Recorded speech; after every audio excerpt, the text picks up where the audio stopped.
Good evening and welcome to the November 7th, 2024 Parks and Recreation Commission regular hybrid video meeting. The time is now 5:01 p.m. My name is Peter Struck and I'm Park and Recreation Commission Chair. Tonight's Park and Rec Commission meeting is in person and using video conferencing technology provided by Zoom. The Zoom video of this meeting is being recorded and will broadcast live via Zoom and will be uploaded to the city's YouTube channel later this evening. Other public audience members are listening to the meeting by telephone or via the internet. Additionally, the city has opened up the community center to provide public space for viewing and participating in the meeting. Welcome to all and thank you for joining us tonight. Commissioners, please turn on your microphones and will the city staff please call the roll? Thank you, Chair. Chair Struck, Here. Vice Chair Burstein, Here. Commissioner Markson, Here. Commissioner Westberg, Here. Commissioner Hay, Here. Commissioner Cohen, Here. Commissioner McCarthy. Here. Thank you, Chair. City staff, is there anyone who has signed up for appearances that wishes to address the commission this evening? Yes, Chair. Thank you. Individuals wishing to speak live during the appearances portion of our meeting may do so by telephone, via Zoom, or in person at the Mercer Island Community and Events Center. Provided, however, they registered their desire to speak with the city admin staff by 4 p.m. today. Our city admin staff will call on you by name or telephone number when it is your turn to speak. This is the opportunity for anyone to speak to the Parks and Recreation Commission. All remarks will be addressed to the commission as a whole and not to individual commission or staff members. If any person makes personal, impertinent, or slanderous remarks, or who becomes boisterous, threatening, or personally abusive while addressing the commission, I may request that that person leave the meeting. When it is your turn to address the commission, be sure to speak audibly and state your name for the record. Your comments will be limited to 3 minutes. Staff will provide you with a 10-second notice when your time is about to expire. Once your time has expired, I will thank you for your comments and move to the next speaker or the first item of business. City staff, please admit the first speaker. Thank you, Chair. Sue Stewart.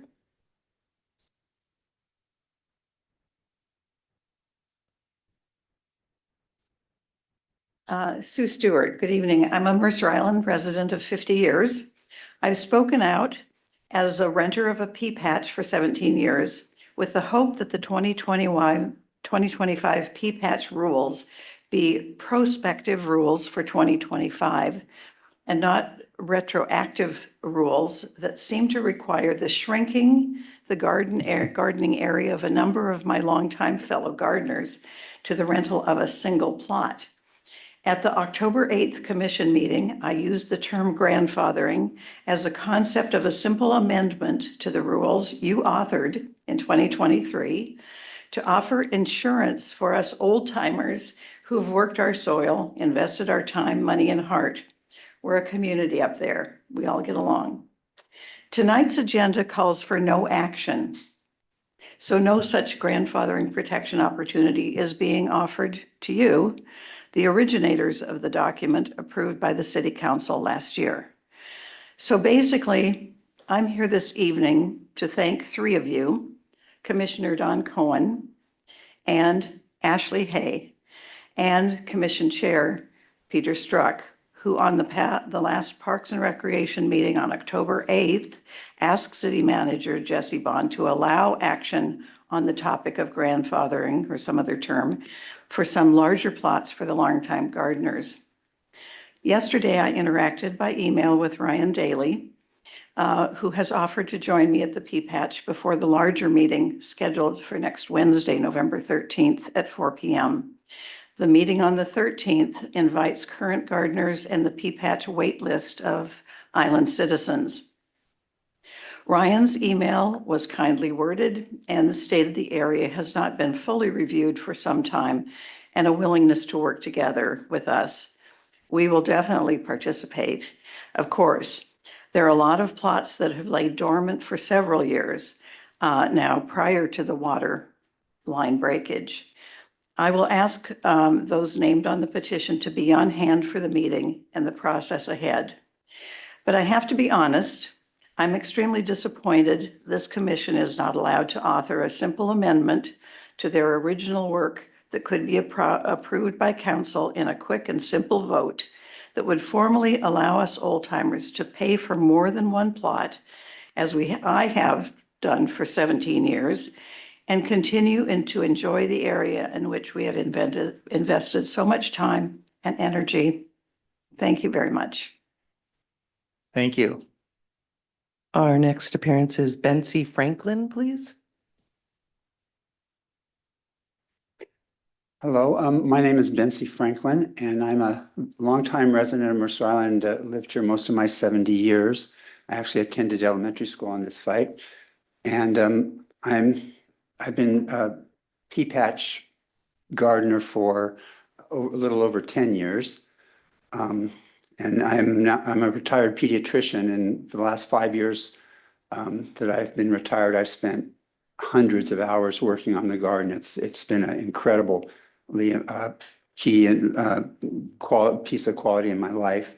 And I'm here to speak to really second what Sue was talking about, to try to give some consideration to legacy gardeners like myself, to allow us to have more than the 10 by 40 size plot, because that's been allowed over the years, and we've spent much money, much time invested in fixing up the gardens, amending the soil. And my personal situation is I've been allowed to have 2 plots on paper.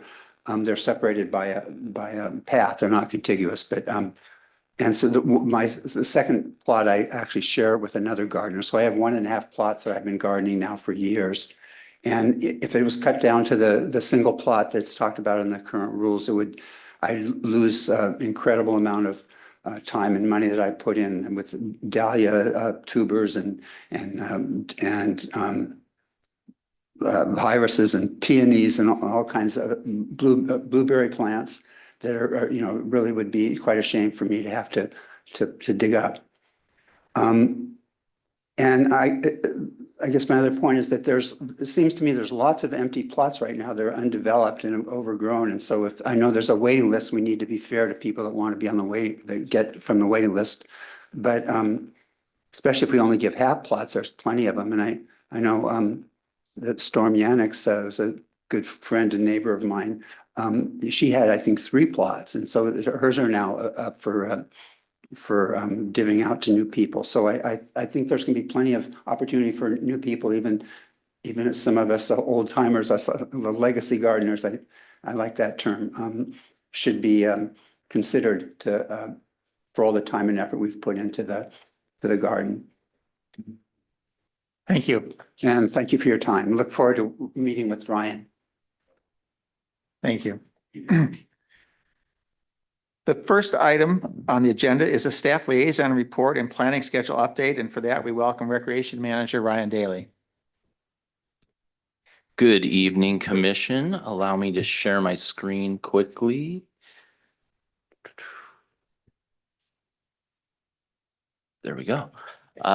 Thank you. And just a couple of updates here tonight. Project updates.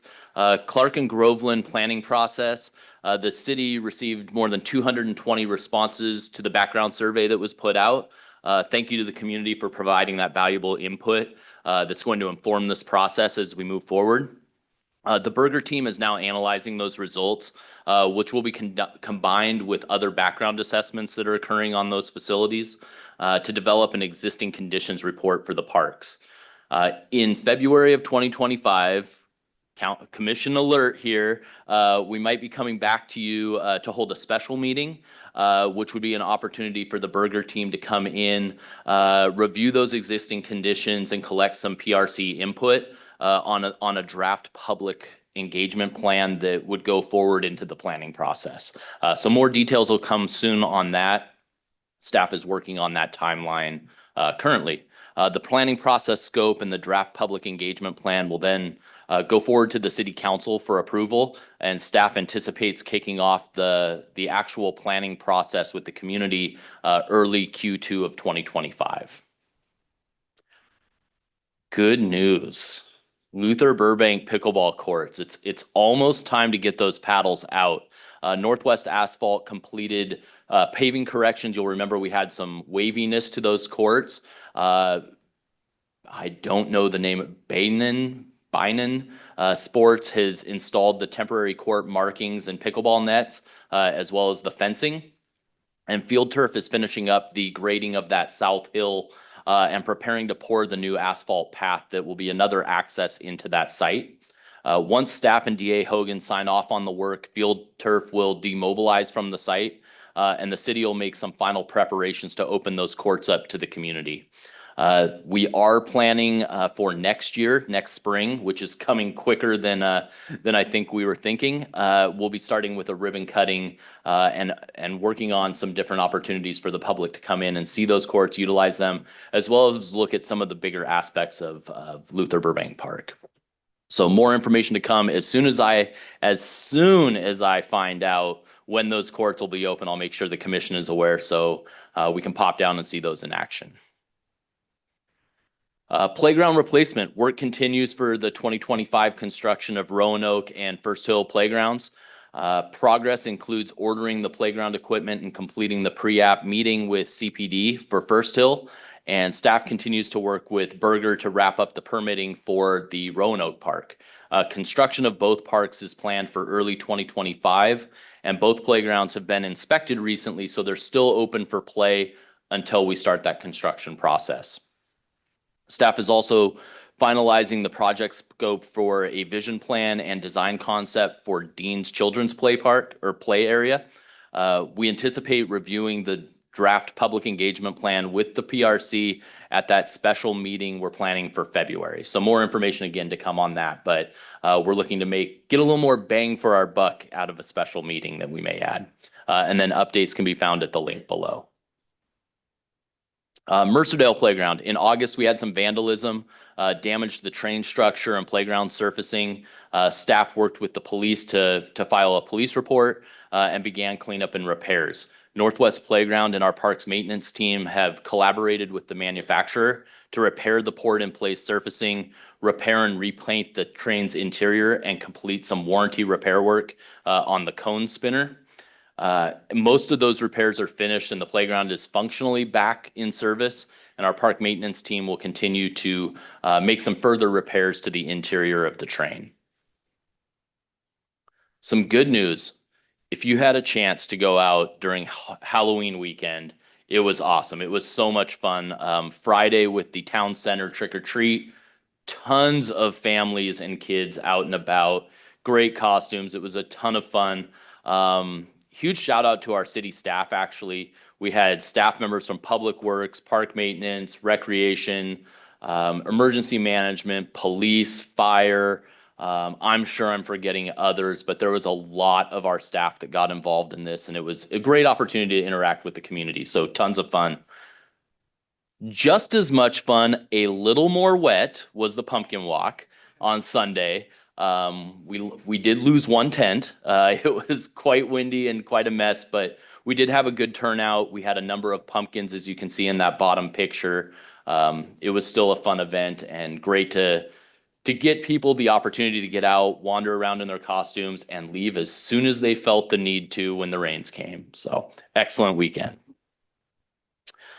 Couple upcoming programs. You'll notice when you walked into the community center, it's a little brighter. We've added lights as part of our holiday lighting with Illuminate MI. The holiday lights are up in town center as well and on the Mercerdale tree. We're just about done with those, so you'll see those coming on and off over the next couple of weeks as we test those and we fix some of our electrical challenges that we tend to have on this island. The town center lights will be shining from mid-November, and the tree lighting event will be on Thursday, December 5th. I'll talk a little bit more about that December 5th date here during the planning conversation, but the calendar has a ton of holiday events on it. And we look forward to participating in a number of those. And the link there is at the bottom. Planning schedule. So you'll notice that what was a December 5th meeting has been changed to December 12th. We did move that meeting 1 week later. so that we could accommodate the tree lighting. We did move the tree lighting. Previously was on Fridays. We moved that to a Thursday to accommodate more of our resident participation and attendance in that event. And then you'll see that January 9th meeting, we also moved 1 week later. January 2nd, this building will actually be under pretty extensive renovation with our carpet replacements and things like that. So this room may be full of equipment, so unable to be utilized. Additionally, the school district is still on break during that period, and we don't want to be hosting meetings during that period, so we wanted to push this out a bit to allow for resident participation. And you'll see that those agenda items include park zone planning, which we're working on tonight, and we plan to conclude that work on March 6th with a park zone recommendation. I also added that February to be determined meeting there, so that we're aware that that will be forthcoming. And I hope to have that ironed out in the next month so we can get a date on your calendar as well as the community. Thank you. Commissioners, any questions for Ryan? I had one. Oh, sorry, go ahead, Roy. Commissioner Westberg. I just had a quick question, Ryan, concerning the playground replacements. Are special efforts being made in the design of those playgrounds to provide inclusive features similar to what was installed at Mercer? Great question. I would look to Sam. Sam may have more information on that.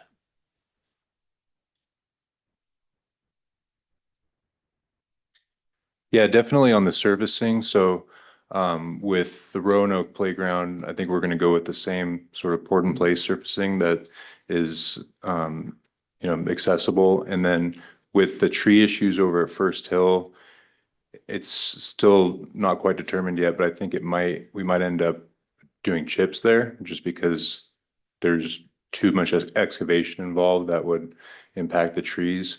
I don't recall the exact configurations of the play structures and everything, but I think we do have some of the latest stuff on the Let's Talk page as far as the pieces and everything. And I'll send a follow-up on that later on this week, Okay, which is tomorrow.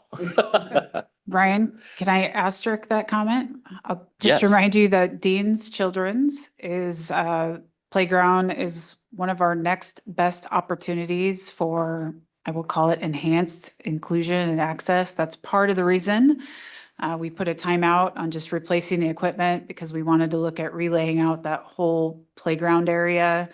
Accessible restrooms. If you view the restrooms there, they're not fantastic. The picnic shelter needs to be replaced. So that's coming at Dean's, and it's pretty exciting. So I think bigger footprint than Mercerdale and really some amazing opportunities to progress our playground. and much needed, Absolutely. much needed. Ryan, I had a question on the pickleball slide. You made a comment that there was going to be a new concrete access path that'll be installed.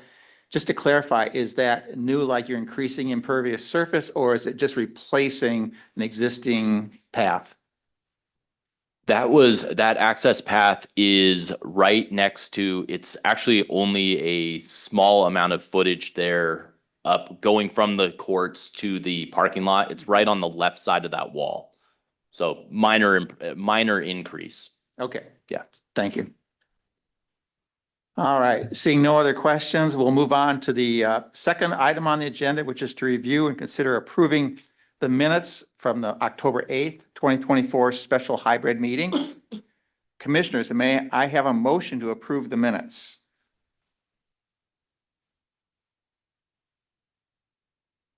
I'll make a motion to approve the minutes. Thank you, Commissioner McCarthy. Is there a second? Second. Thank you, Commissioner Markson. Okay, so there's been a motion by Commissioner McCarthy and a second by Commissioner Markson. Commissioners, does anyone have any questions or comments before we vote? All right. Turn on your microphones, please, and we'll ask the city staff to once again, please conduct a roll call vote. Thank you, Chair. Vice Chair Burstein. Aye. Commissioner Westberg. Aye. Commissioner Markson. Aye. Chair Struck. Aye. Commissioner Cohen, Aye. Commissioner McCarthy, Aye. Commissioner Hay. Aye. Thank you, Chair. All right, the motion passes and the minutes are approved.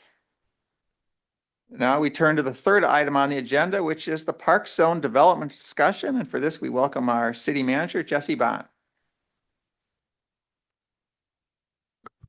You think I'm a rookie? I can't turn on my camera here. Good evening, Parks and Recreation Commission. Again, I'm Jessie Bond. I'm the city manager, and I am joining you again tonight with Carson, Sam, Ryan, and Raven to continue our conversation about the park zone. We do not have a PowerPoint for you tonight.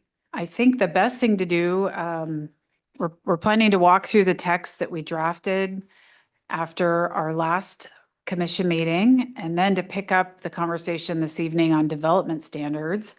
So if you'd like to open your packets, and I will have Carson do a screen share for me in just a moment. I am looking at Exhibit 1. I think it's Exhibit 1, draft park zone, starting with the purpose statement.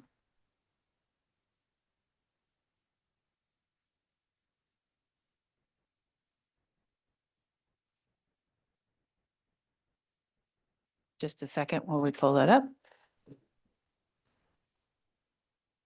Let's see, I think it was Commissioner Westberg wasn't here last meeting. If anyone else wasn't here, I'll just remind you we're working through the zoning process the same way we went through the open space zone. So we started at the top. We gathered feedback from all of you on flip chart paper. We took a first stab at drafting Section A, the purpose statement, Section B, which is a little more straightforward, the designation requirements, and then C, which is probably where we're going to spend some time tonight, a first cut at uses permitted. So it's your pleasure, Chair. I'd suggest maybe we take a stab at the purpose statement, Right. See what we like, what we might want to change. We can live edit. We've got a flip chart, however you'd like to proceed. Yeah, so I think the city manager is exactly correct. We'll kind of go through each of these big sections. The first one, and we did do a little bit of discussion last time, and staff has come back with some proposed wording drafts clearly. So I think I'll just open it up if people have suggestions of either specific edits or just more general thoughts or comments. And Mr. Westberg. Thank you. I just had a thought about the purpose statement. I don't think you need to justify or to articulate what the benefits are of parks in a purpose statement for a zoning ordinance. And it just seems unnecessary to me. So I went back and I looked at the pros plan and plucked some language out of the pros plan that I thought was just a little more direct to the purpose of what a parks zoning ordinance is. So I'll just read that real quick, and then you all can pick it apart. What I noted was the purpose of the park zone is to provide a high quality, welcoming, and inclusive parks and recreation system that meets community needs now and in the future, and to identify the permitted types of development and installations, as well as the authorized uses within this system. So it speaks more directly to what is a zoning ordinance or park zoning ordinance supposed to do? Well, without kind of seeing that, it's hard for me to, or maybe others have thoughts. I get where you're coming from. I personally, I do agree that the second sentence of the current draft, the kind of the why, as you call it, is probably not really super necessary, although I think it does add some value, but it's, as I say, it's not totally necessary. Well, again, you're talking about what is the purpose of defining a park's zone? Right, right. It's not the purpose necessarily, or it's not to necessarily state what the benefits of parks are. The zone is to define those areas which will be set aside as parks. Broadly speaking, for the purposes outlined in the pros plan. If you give us just a moment, we can, if you'd like us to type that out on the screen so Yeah, everyone I can think look at, maybe as look an at al- it. kind of as an alternative. Yeah, Oh, and I just threw that out there for discussion, so. While we're considering this, yeah, I'm trying to keep in mind that in B, it links back to Okay. the purpose in A. So it's not just sort of, this is kind of nice stuff. Yeah. It's a little bit prescriptive, if that's the right word. thank you for that. I think it's a good point.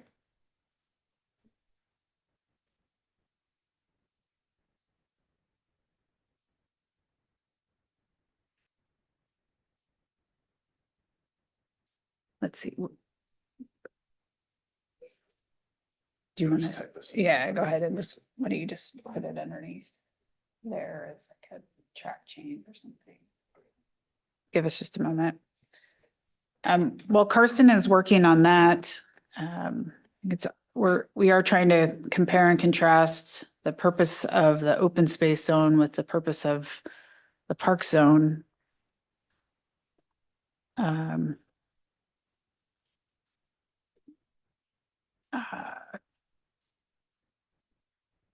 Looks like they're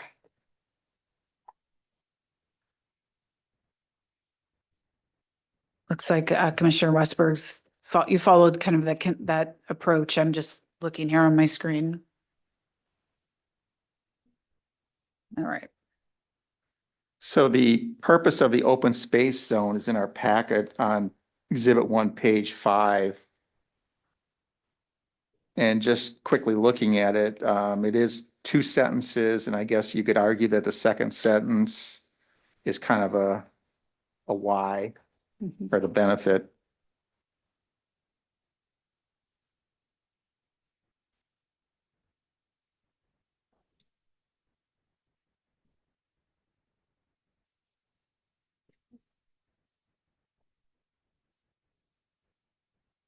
Will you make that blue or something?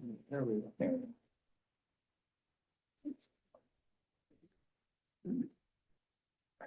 just make the color of the text blue. Okay, thanks for your patience.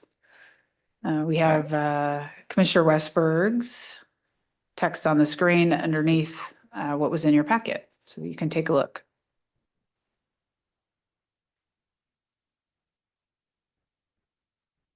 Peter, Yes, Commissioner Cohen. if you look at B, it starts to sound kind of circular without having sort of substantive language of purposes and, the nice things in A. And I understand Rory's point that it doesn't seem like it really fit as a purpose statement, but I guess I don't see anything really hugely wrong with the purpose statement that was presented by staff, even though it may literally be something that is a little different from a quote purpose statement. May I respond Yeah, to that? Commissioner Westberg. So to me, when I was looking at, I don't see anything wrong with it either. It's just, to me, it didn't really address the purpose of why are we zoning parks? The question of why are we zoning parks? And a point, and it, like I said, I pulled that wording right out of the pros plan. An important point to me is that the purpose of the zone is to address community needs both current and in the future. I think that language about the future is important because we don't have a static park system. And so there will be changes, there will be additions, maybe subtractions, who knows, from the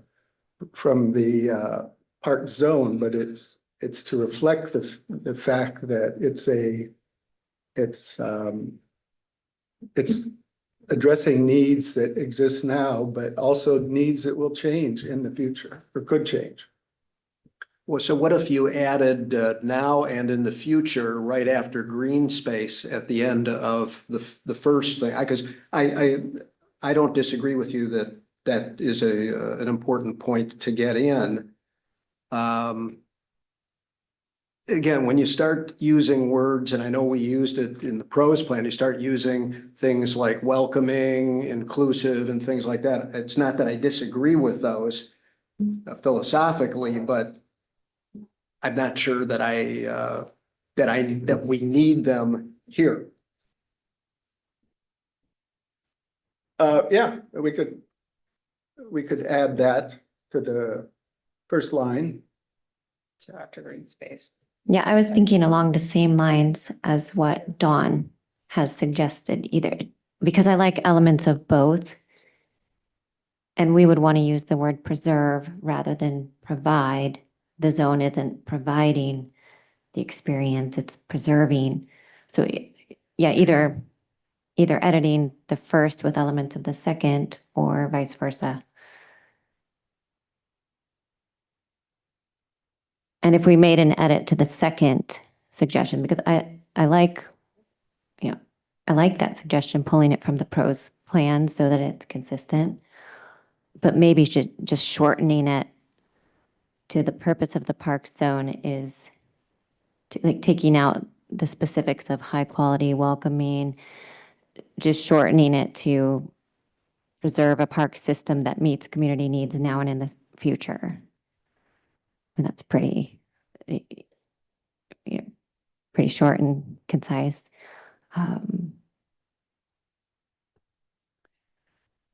Mr. Chair, may I call on one of Yes. my staff members? Allison, are you here tonight? I think I saw you in the. There she is. Hi. Hi. We do not have legal counsel with us tonight. Commission will be obviously running any of these changes through them, but Allison, I wondered if you had any initial reactions to this language as our zoning expert tonight. Sorry to put you on the spot. That's okay. I think like we normally the purpose is related to the land uses that are going to be happening, and so we try to think about what are the types of development, what are the types of ways land is going to be utilized now or in the future, and the purpose should be related to that. So I mean, things like welcoming and inclusive are fine, but they're not necessarily specific to the land use as like a recreational use or a green space or those kinds of things. So I don't know. I don't know that it's necessarily a problem, but it's a little different from how we would normally think of it. Either way, I apologize. Allison Van Gorp is our Deputy Director in our Community Planning and Development Department. Thank you, Allison.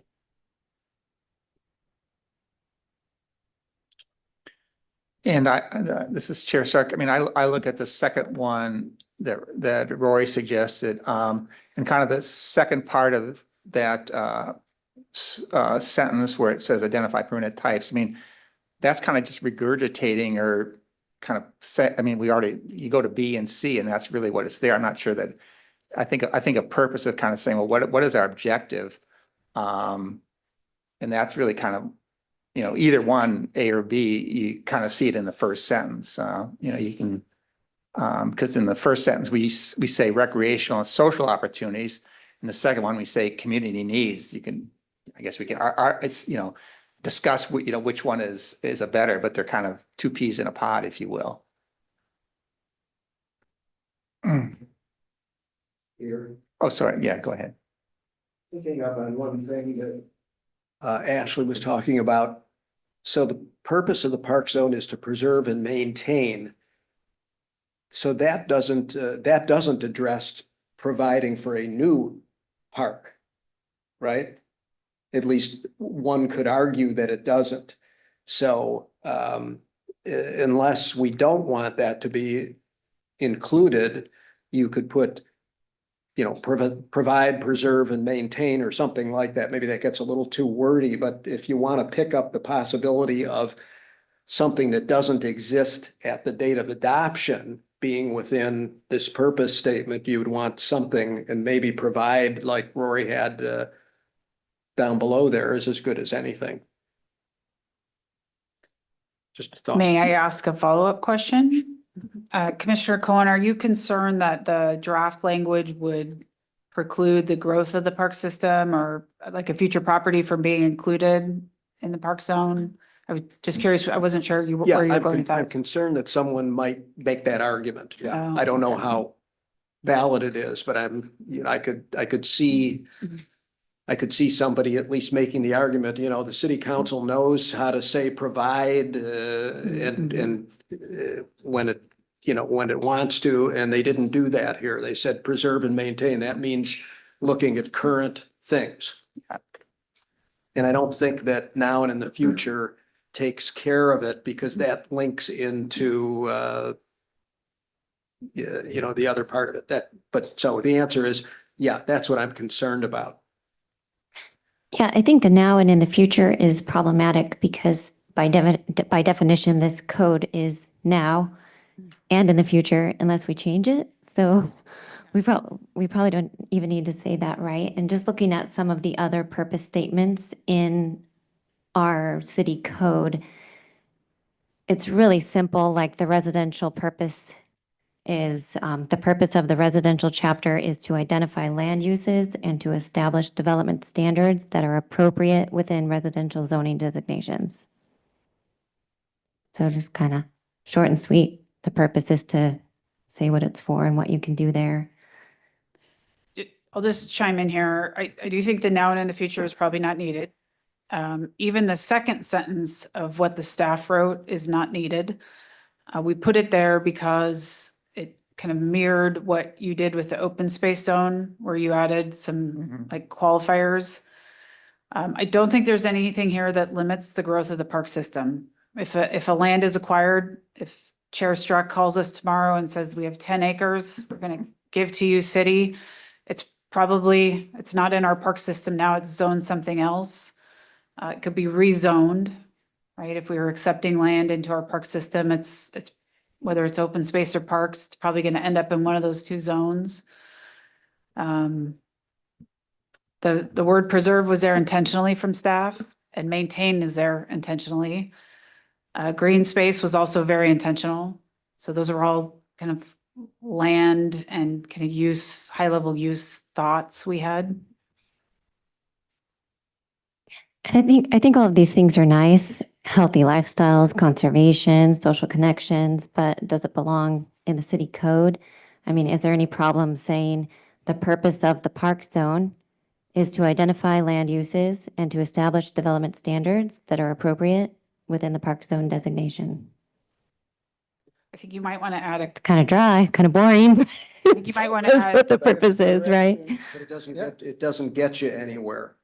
It doesn't get you anywhere in B, because then in B, when you're talking about, unless we change B, when you're talking about for something to be designated, it's got to be within the purposes. The purposes are to set up something that, is part of the park zone. So it doesn't tell you anything that, and moves you along in the process, I don't think. Commissioner Markson? Yeah, I think that I just want to go back to the provide word, that I don't disagree with maybe the concern, but I would note that it's not in the open space. And so if we put it in one and it's not in the other, then it will. And it's taken as important in one, and then, it would be thought that, oh, well, we can't add to the open space because they purposely put it in the park zone, but they didn't put it in the open space one. Anyway, so I'm not sure, unless we add provide to all of them, I would say maybe we don't need to add provide here. Did add enhance somewhere though in the open space stuff, right? Yeah. And that is the same that was for the same reason, but you're right, different words. Yeah. Yeah, that's true. I don't feel strongly about the provide, and the city manager thinks it works without it, so I don't feel strongly about it. I wondered, the city manager mentioned the green space, I like that. But here's a question. So it says access to green space.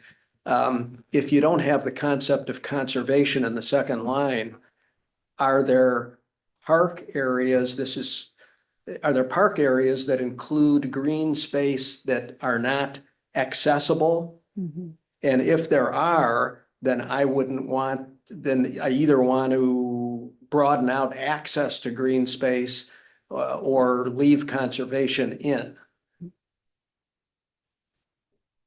There are many areas of our park system that are not accessible. How much of a problem is this here? I read access to green space to be aspirational, not necessarily regulatory. Well, why not just say which provide recreational and social opportunities and green space? You can do that. I mean, Mhm. you know what I'm talking about. Yeah, yeah, You walk up the trail from Luther Burbank up to the Pea Patch, Mhm. and you can't get down into some of those, ravine-ish kind of areas. But again, it's not a good example because we have other issues with Luther Burbank, but so. I also, Chair, Commissioner Hayes Yeah. shared a brainstorm a moment ago, and we did not write it down on the screen. If you'd like us to go back and do that, I just need, we weren't ready. Would you like us to get that on the screen, Commissioner Hay, the one you read off? I mean, only if there's interest in the short and sweet version of it. We'd be happy to, I wouldn't mind I looking mean, at. if we want to have some kind of qualifying features in the purpose statement, then something as basic as what I suggested would not, it would not achieve that. So if, because of section B, we're desiring to have something to qualify our purpose, then it wouldn't work, it would not work. Right. Commissioner Westberg. So I'm going to throw out a different or slightly different modification. Listening to all the discussion, and that would be that we keep the first sentence, most of the first sentence that's already there, that staff drafted. The purpose of the parks zone is to preserve and maintain, I would say, a system of parks, because that to me, that implies that there could be changes. That it is a system that looks to meeting different recreational needs. So to preserve and maintain a system of parks which provides recreational and social opportunities and green space. Period. Can you pass through that one more time for me? A system of parks. Which provide recreational, social opportunities and green space, period.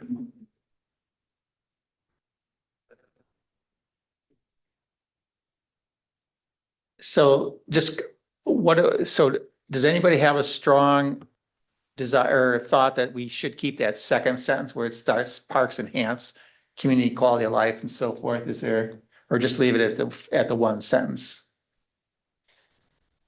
It's okay. I think it's that you don't need the second sentence, but some of those could be considered a purpose, like conservation and like a purpose of the park zone. So that would be my one check. So your suggestion would maybe to take like conservation and move it up into the first sentence? Right. Okay. Correct. Yeah, I'm in agreement that I don't think we need that last sentence as part of a code. I think it's really valuable in other areas, but not the code. I like the idea of putting the word conservation up there because open space, green space may be a field.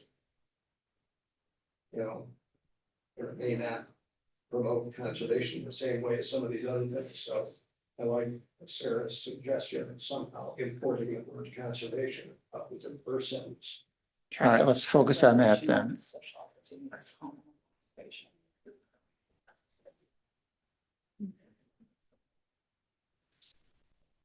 I have one other comment, actually ahead. two other comments.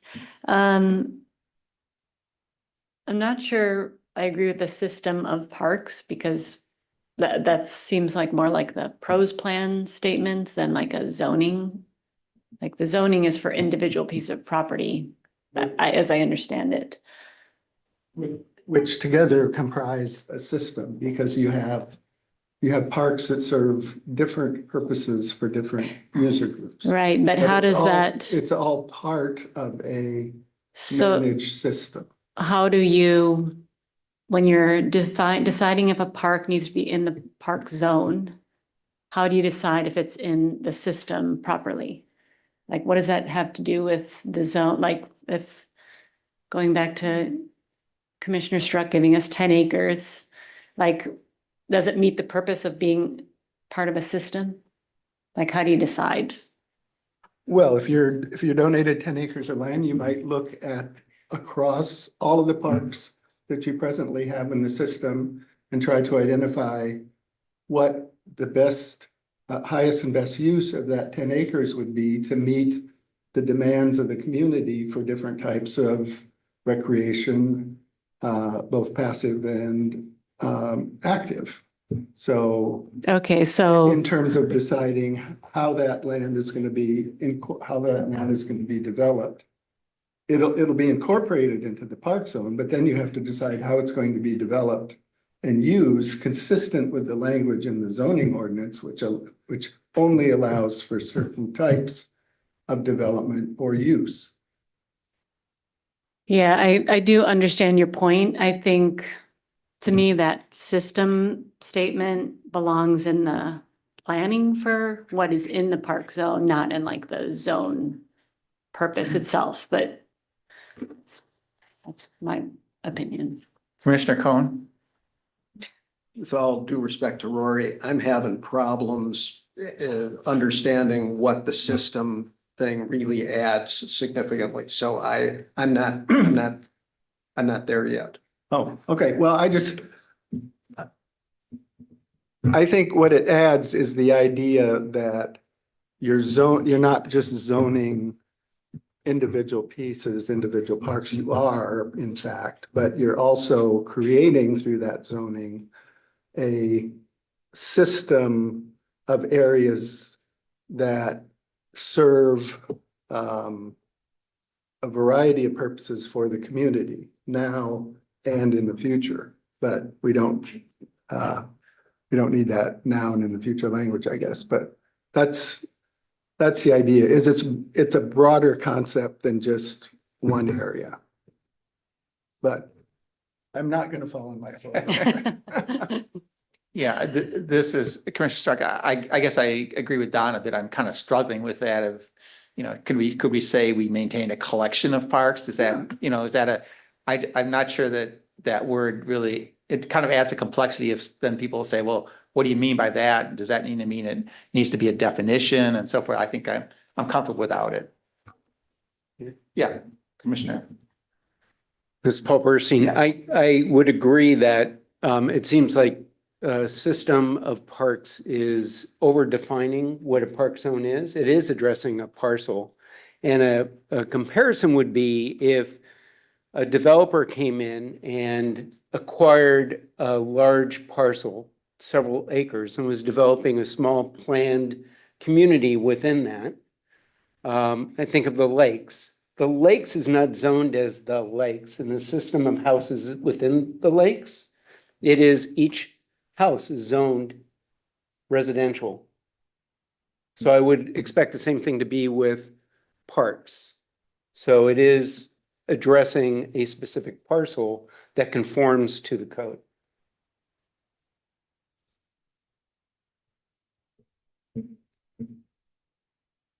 So do we have a consensus to drop the system comment? Or is? Okay. All right. So we'll drop. Okay. So I think we're just back to that first sentence as it's slightly amended. I did wonder if it should say park lands, but I don't know if that is like That's based on the open space one, which says open space lands, but I don't know. You need it to link to the definition of parks. Yeah, here, I'll do it on my end when I use. So you could say parks land. Yeah, I mean, I'm literally just matching the language in the open space zone. I don't know if that. We, we had to do some fancy footwork in the open space zone because the words open space have a different meaning in our code. And so we used open space land. Allison, correct me if I'm remembering that. And then that corresponds with a definition, which I don't have on my screen, of open space land. Am I? That's correct. Yeah. So in other parts of the code, we refer to open space like green areas on a residential lot can be called open space. So we wanted to distinguish open space lands are the specific, city open space properties. So we can use the term parkland. I would just need to change, we need corresponding definitions. So right now we have a definition of park. No, you can drop my comment then. Isn't zoning fun? Right. All these nuances. And by the way, the changes we make tonight, we'll look at with, fresh eyes as a staff and have our attorney look at as well, just to make sure we don't miss anything. We dropped conservation in. We're listening to you talk. I'm not sure how it flows where we put it. While you're looking at that, Commissioner McCarthy, I don't want to leave you out if you've had any comments, and Yeah, I've been listening to the back and forth on this, and I do, I see where everybody's coming from. I do think that system had to go, and that making it into a concise, short piece is better than having it go run on. Thanks. thank you.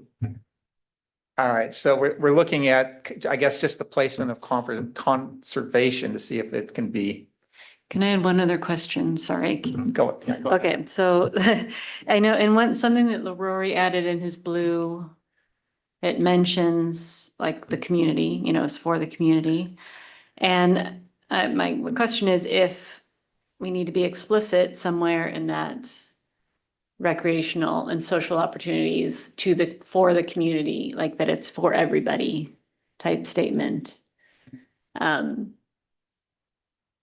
It's really is a question. So would we add something that says provide recreational and social opportunities to the community or whatever we're going to add?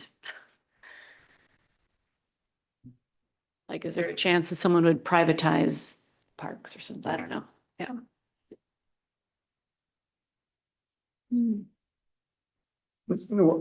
Well, no, to answer your question about privatization, because that's the whole purpose of doing the zoning is to provide that protection and to define only the appropriate uses for the lands that are within that, covered under that zoning ordinance.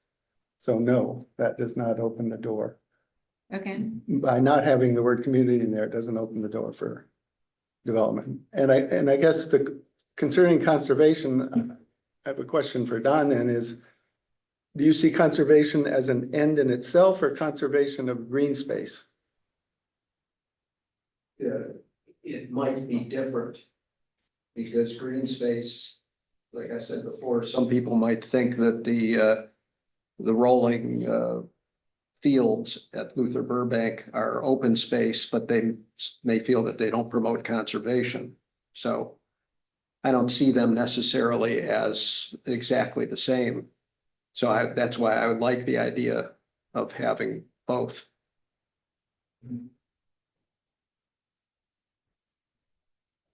Let's put it this way. I don't see anything wrong with having both. And Both being Yeah, conservation and open green space, and green space, yeah. And I'll Yeah. I don't Try care to- where the word goes, we can get some grammarian on staff to make it flow better, But conservation in this context means what? What is your meaning of the word conservation? in this context? What is the zone conserving? Is it conserving? It's conserving, the example in my mind is forest canopy. Okay, Now, whether that is also green space may depend on where it is and how it's defined somewhere else.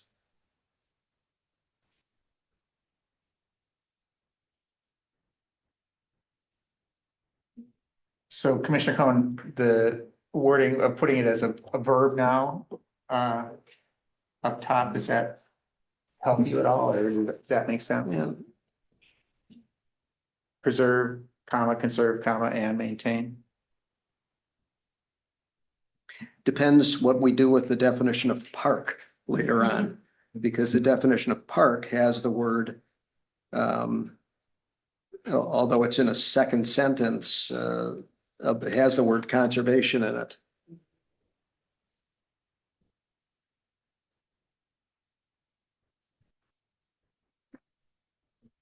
Well, I This think, isn't your last chance, so we can leave this and come back to it. if, yeah, I think let's. I can live with what's up there.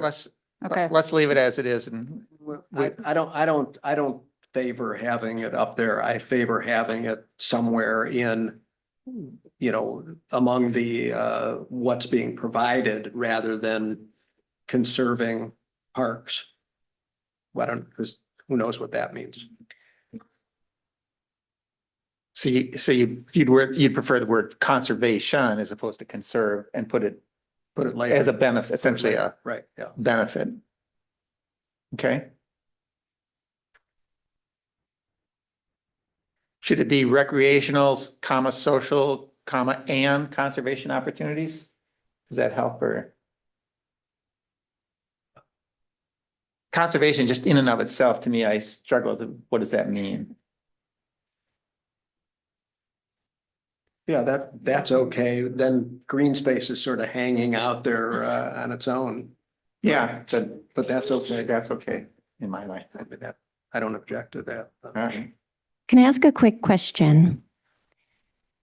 We're calling this 19.05, so this is going to fit into the code along with our other zoning designations, right? Residential, multifamily, commercial. That's correct. And so this would get bumped above special purpose, and that would become 19.06 or something like that, right? But anyways, okay. So my question is how this fits under 19.01, which is our general provisions. That's general provisions for all of the zones underneath it, correct? Because that has a purpose statement that encompasses all of the zones that fall below it. And some of the things that we're trying to accomplish here, the health and safety and the beautiful areas and the green, that's already stated in 19.01 general provisions, right? In that purpose. Maybe someone can clarify how this zoning purpose fits within or underneath that. So 1901 is the broad statement of the Land Development Code, Chapter 19, Title 19, which is where all your zoning regulations reside. Commissioner Hay is bringing up that there's a broad purpose statement that's intended to be thematic citywide. So it says things like protect and promote health, safety, and the general welfare. It talks about the city is broken into various zones. Consider access to light, air, conserve and protect natural beauty. So it's there, but I would say it's broad. So we do need to have a purpose statement that reflects the land use, which is what Allison was getting to earlier, of parks. So if we can really focus our purpose statement on the park land and that use, the land, that it's still, they work together. But to your point, I don't know that we have to overthink this because there is a broader purpose statement, but it needs to be focused enough that it stands alone as its own unique zone. I'm not sure I even helped with that, but you're calling out a good point here. Thanks, that's helpful. especially as we consider the uses and everything else that follows, because those all have to comply with the overarching purpose statement, right? For all these zones. So what I might suggest, we have a lot to talk about tonight. Why don't we just leave this with the track change we've got? We don't even have to come back to it tonight if we don't have time. We can bring it back at the next meeting, give you time to think about it. Does that work? Yeah, Okay. yeah, I think the city manager brings up a good point. I mean, we're gonna be wrestling with this for probably another 2 or 3 times. So if we don't get it, every I dotted, T crossed tonight, I think we'll be fine. Yep, Okay, absolutely. All so we're right. gonna move on to designation requirements then. Yep. And I believe this language, again, kind of mirrors what was done with the open space as well. This is, not, we don't want to do a lot of fussing with this language. It's pretty standard. It points to the purpose statement above, and it also references another section of our code. It just says, how a property, this actually points to something we talked about earlier. To be in this zone, the property has to be owned, leased, or managed by the city of Mercer Island and fulfill the purpose statement. We fussed around with that own, leased, or managed statement a lot in the open space zone. I won't get into the details of why it's written that way, but we do have properties that, like Pioneer Park in the open space zone was a good example where the city doesn't technically own it, but we wanted it to be zoned as open space. I'm not sure we have those same nuances in the park zone, but still, actually I guess, what's an example? Do we have an example of something School district or WashDOT? Yeah, WashDOT is public institution zone and so is school district. I can't think of anything off the top of my head, but this Maybe- would allow us to lease a property and have it be still zoned as a park if that ever came up. Or managed. DNR leased land, maybe. Actually, oh, there you go. There's an example. That's a good reminder. Most of the shoreline at Luther Burbank is not owned by the city. It's owned by the Department of Natural Resources. And we have a long lease on that land. That is a good job, Sam. That's an example of why we need this language.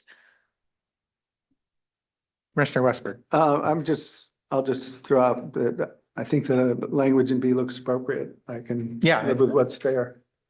I think, okay, everybody's in agreement there. All right. So we're gonna move on to C, uses permitted.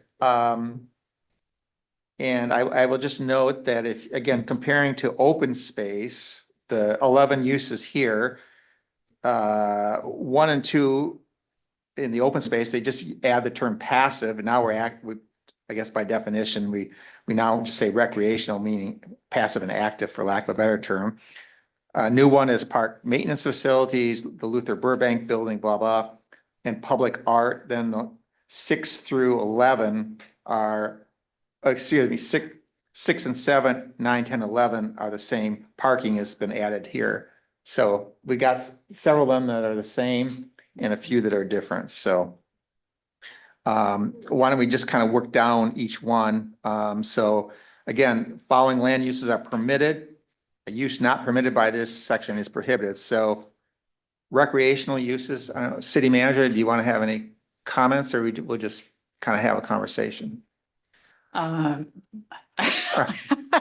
will tell you, there's like 20 words here, and it took us probably 20 days to get this list where it is.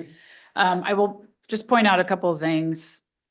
We did struggle a bit with trying to match this list to the open space list. So if you look, recreational uses is a really good example. Let me pull up in the definition of recreational uses. We included a sentence that says recreational uses include all uses addressed by the definition of passive recreational uses. That was after us fussing with this for days on end to try to bring the two together, because the assumption is everything that's allowed in the open space zone is also allowed in the park zone. And like, we are open to feedback on how best to do this, but that's where we landed with recreational uses. If you want me to stop there, let me just cover number 1 and 2 because they do overlap. Recreational facilities and recreational amenities. And you're gonna see how we have recreational facilities, we have park maintenance facilities, and then you see the Luther Burbank buildings come onto this list. Again, we fussed around with the definitions of facilities, and I'm really open to your feedback. Park maintenance facilities are limited to things that serve the operational needs of park maintenance. And then we have to go and regulate. So the intent was, we thought, well, you're gonna put some size limits on those types of buildings, but we have a lot of them in the park system. And then I'll say, park maintenance is defined. And then we wanted to distinguish maintenance facilities from recreational facilities. And the definition of recreation facilities is really broad right now. It points to things. So buildings, structures, developments such as restrooms, playgrounds, shelters, concession stands. I'm not married to this language. You can see we're starting to struggle a little bit of, really carrying the theme of the feedback through, that you want limits, you want to protect the green, but also trying to make sure we don't get ourselves into a pickle because we haven't allowed a use. So that's, I guess I took us all the way through number 4. Commissioner Westberg. Well, it seems to me you have to be open-ended. You have to have statements that are open-ended here. So you can say recreational uses, then you have a definition for recreational use, but that we can't anticipate all the possible recreational uses that might occur now or in the future. And so you have to, all of these statements have to be such as, or including but not limited to, or something like that, just to allow for future change, in my opinion. So they kind of have to be somewhat generalized statements.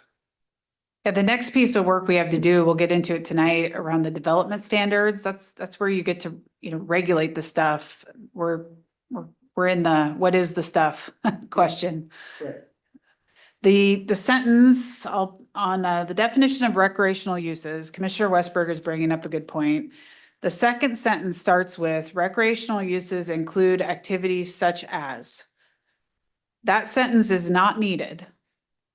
We can take those types of sentences out, but we've left them in because when we went through the open space zoning discussion with you, it felt to me like they added value. So that somebody on the regulatory side that has to interpret this code has that reference, which we would use.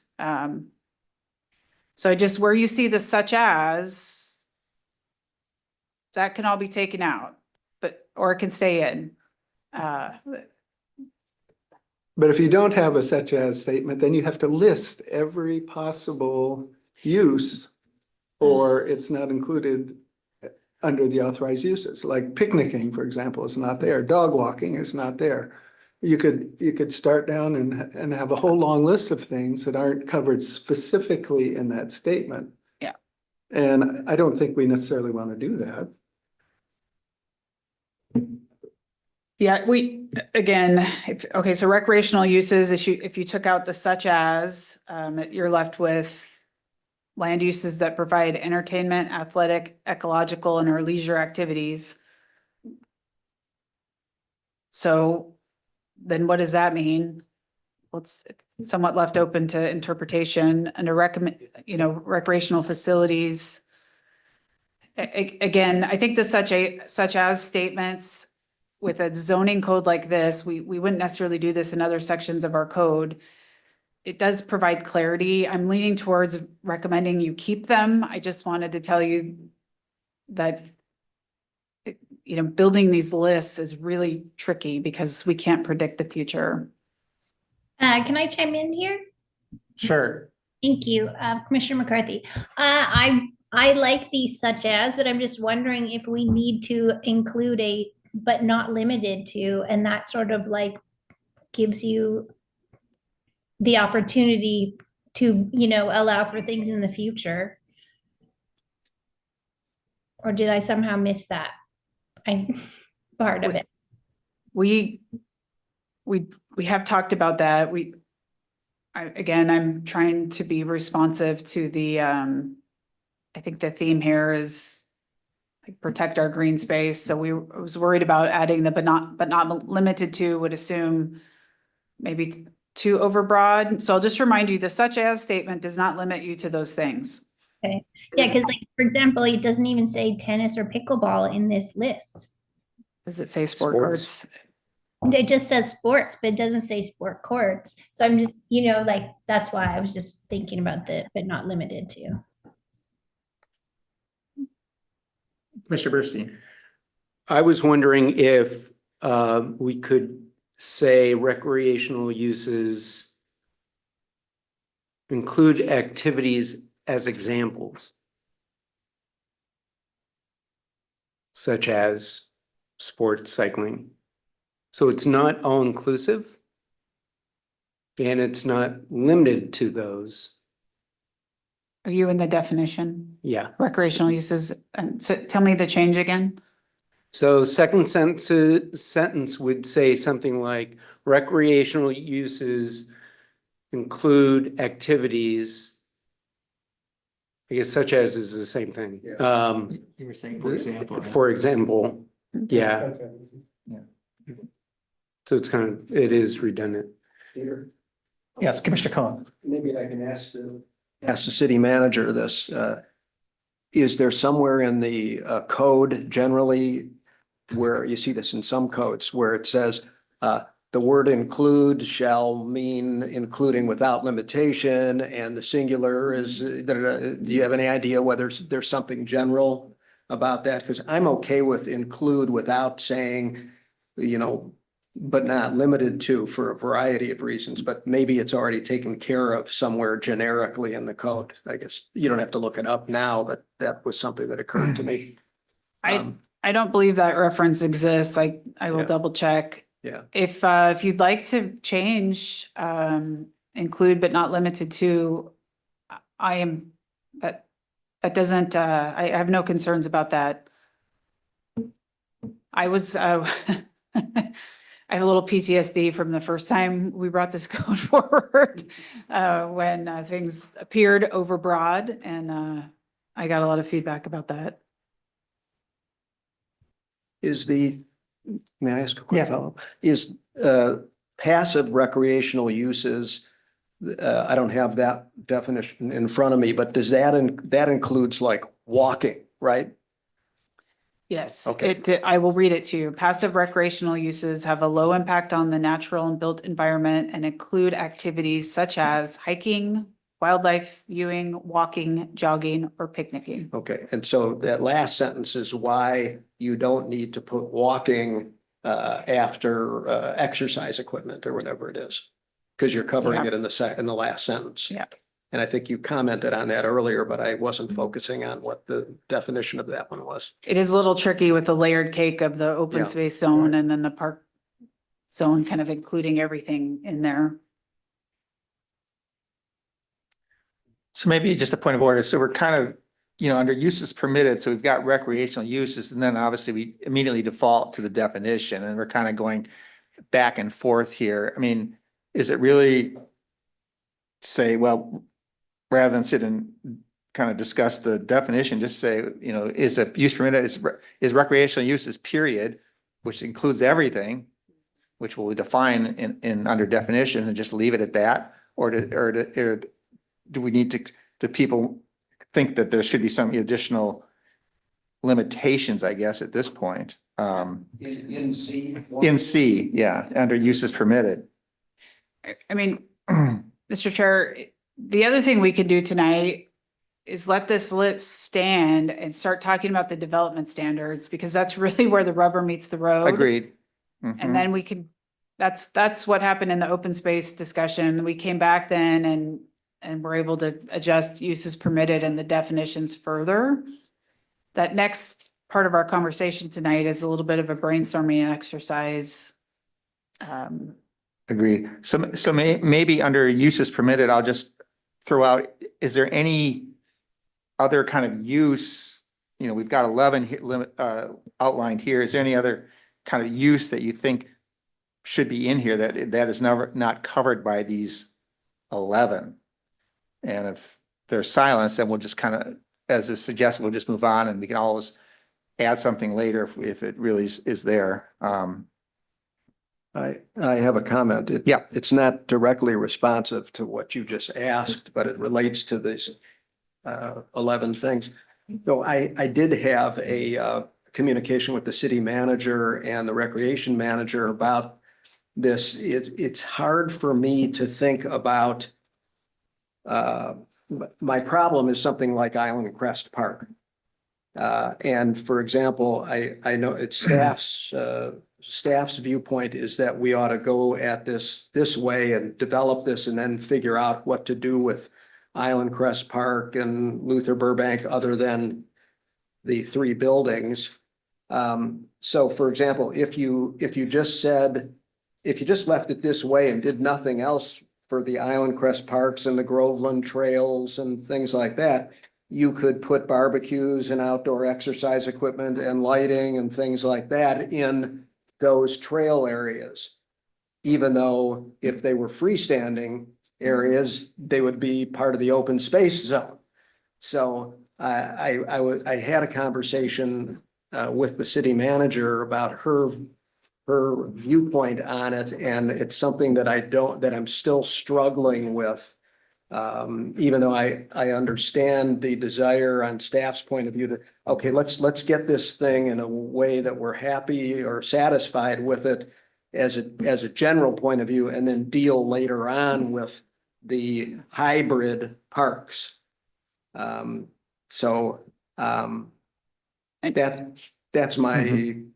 my I'm just not quite sure how this is all going to fit together later on. And I don't want to spend a lot of time, personally spend a lot of time setting something up that, in my view, is not going to work for some of these hybrid parks.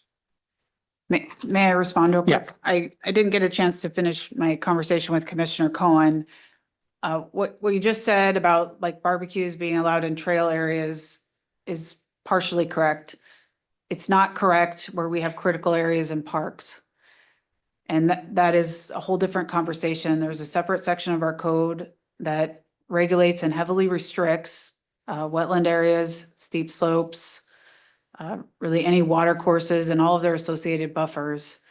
And at a future meeting, I think I have our attorney right now working on a memo to you all to, help you better understand how those areas are regulated. So this code, once approved, does not allow me to put public art in a critical area or a barbecue in a critical area. There's other regulations that really heavily regulate that. So I'd be happy to walk through that. And then that's probably when we get to that test fit discussion, when we've got this draft, your park zone drafted. I'll make sure that you're feeling comfortable about the other sections of our code, and we could show you a critical areas map of our park system. So I think that conversation is still ripe, maybe not quite for tonight, but we're happy to come back and make sure what is here fits with what your expectations were. All right. Well, Commissioner Hay, did you? Yeah, well, I don't see anything to add to the uses, but number 4 is, it's problematic as it's stated. So we have to, I know that's something we're going to figure out, the carving out or, but as it's listed, the building is not a use. A caretaker's house is not a use. So are we trying to say that administrative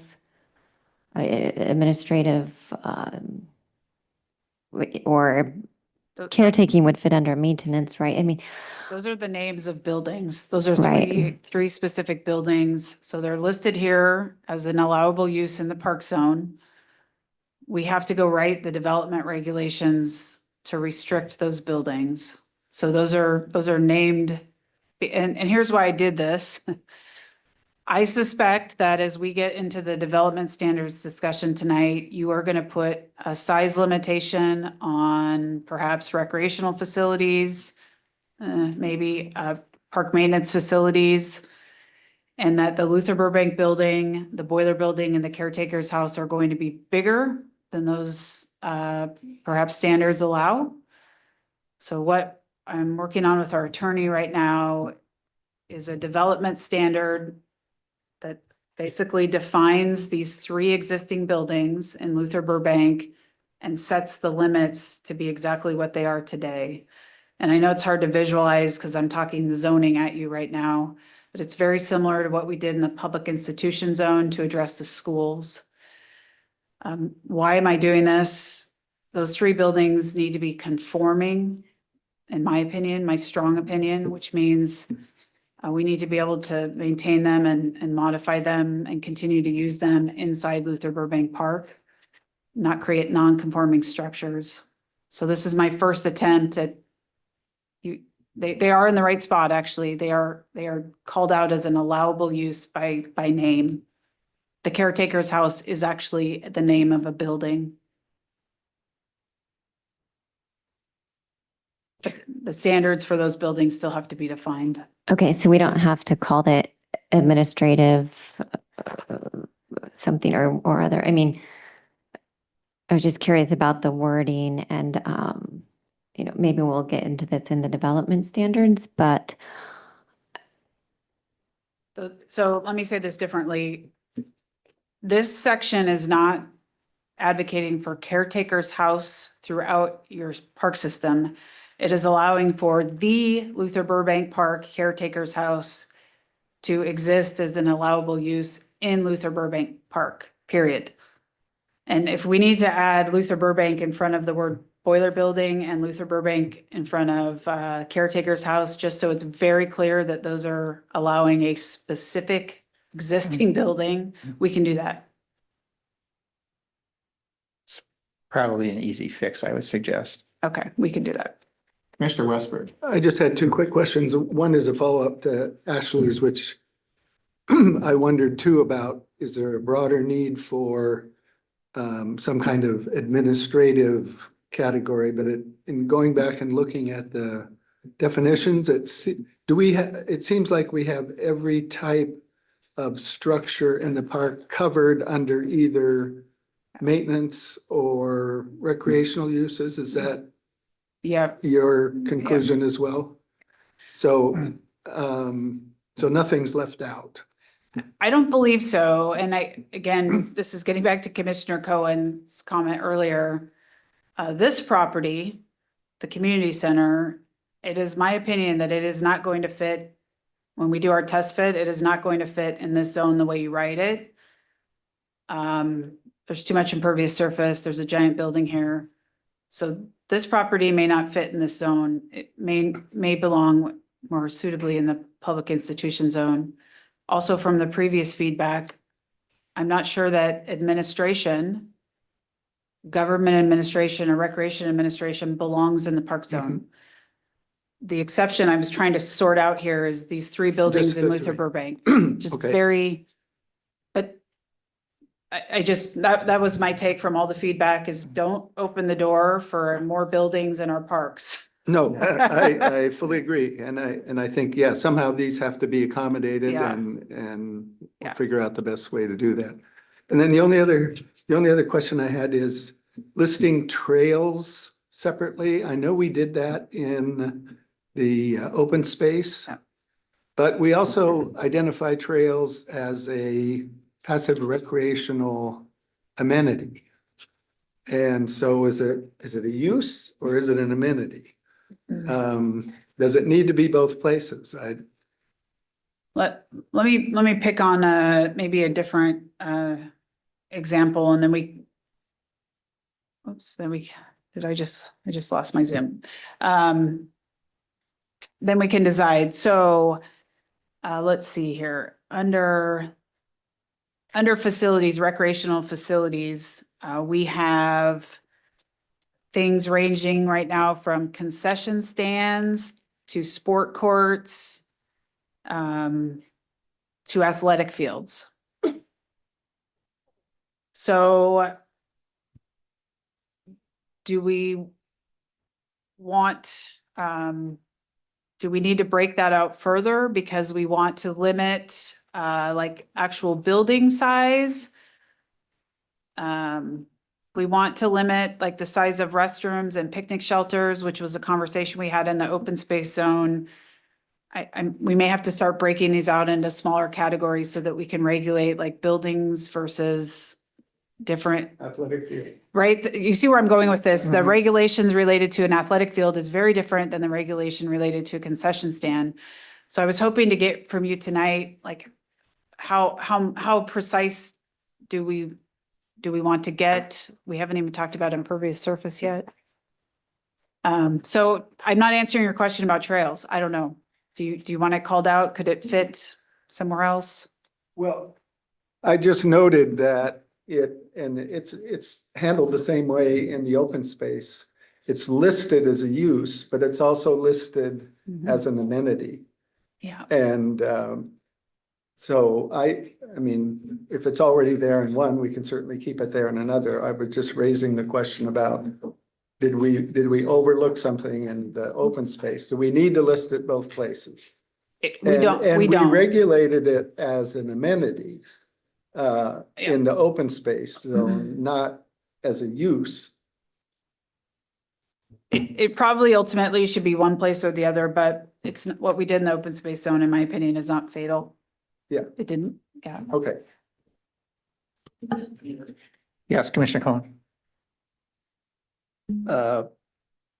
If you don't want me to keep coming back to this hybrid thing, then what I would suggest is that somewhere in this draft park zone document, there be a placeholder of, yet to be discussed or something, because you send this thing, this gets in the materials, and one or more of the people in the community who look at this thing says, what do you mean, parks? What about, you're gonna put you're gonna put concession stands and batting cages in Island Crest Park, and it doesn't limit it at all where and everything like that. So that's part of my concern. It isn't that I don't believe that we're gonna get back to that issue at some point, and I understand that things are in progress in putting together materials. I doubt that every place that some of us are concerned about is going to be covered by critical areas, but maybe I'm wrong about that. But is there anything wrong with putting a placeholder that says yet to be determined is how we're going to deal with, however we call those things, multifaceted parks that include both open space and non-open space or something like that? I'm just not clear on how we're dealing with that in a zone. Right, I believe what you're talking about is trying to split zone a park. I don't know how to do the regulations you want to do on a single parcel. So that's if I could finish. Yeah, sorry. We're nearly into the development standards discussion where you will have the discussion right now about what's allowed into the park zone. And so I'd encourage you to like wade into that and let's talk about what regulations you're seeking. And then Commissioner Cohen, I'm happy to talk offline in between meetings and see if I think we might be talking past each other on these issues. So maybe we can have that conversation and then help each other better. You're the city manager. I'm okay with going and talking at the appropriate time about development standards. If you think that'll help clarify my Right now. concern. Right. So before we move on to that, I'd like to revisit the wireless cell facilities, the wireless communication facilities on here. I thought we determined previously that if they're allowed to do it, then they're gonna do it, but they were not going to explicitly call that out as a use in our parks, because we would prefer for them not to be in our parks. The language that we have there is basically what's required. We went through this with our legal counsel on the open space zone, although did we add another code reference in this one? And then in your transmittal memo to the council on the open space zone, you indicated your preference that when the wireless communications facilities code is revisited, that you wanted to continue to emphasize parks should be the lowest priority, but wireless communications facilities cannot be prohibited from the park zone per FCC regulations and our own city code. Yeah, I think it was that term, if otherwise permitted, that got changed at either by the planning commission or at the council level when we did the open space zone. Is that right? Well, it said in the open space one, it said only if otherwise. Only, right. I think it was an amendment at the planning commission level, maybe before it got to council. Yeah, only as permitted by right? Something like that. Does that sound familiar?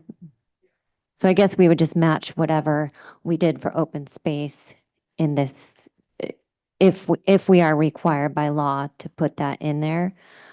I don't know why it would be, because We are not, you may not prohibit wireless communications facilities in parks. I can say that with certainty, that our hands have been somewhat tied on that.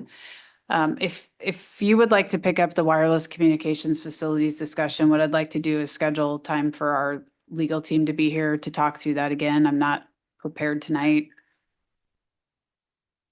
sure. Yeah, I think just looking at the open space, it is only if, so maybe it's something as simple as just that language. I don't think we're gonna sit and debate the.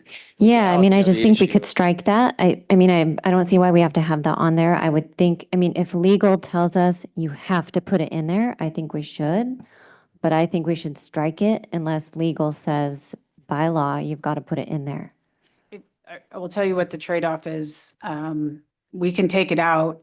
It doesn't mean wireless communications facilities are not allowed in your park zone, because they are allowed. Yeah, exactly. So- Right. So that's why I think we should take it out. They're allowed if they're allowed, right? If they can be there, they can be there, but I think we should strike it because that's not where we want them. I'm Well, gonna, but then you I'm gonna have- get a legal opinion on this, because Yeah. we do need some parity between the two zones. Then you So have open space that has it in, and you'd have a park zone that wouldn't have it. Right. why Yeah. didn't we? And that doesn't make sense. Yeah. I mean, I'm okay with that because I actually think it would be easier to sneak it into an open space zone than a park zone, which is more open. But I mean, if we're allowed to strike it, I would think that we should, but maybe we can revisit that at a later point so that we can move on in the interest of Yeah, time. I guess I take a little different tack.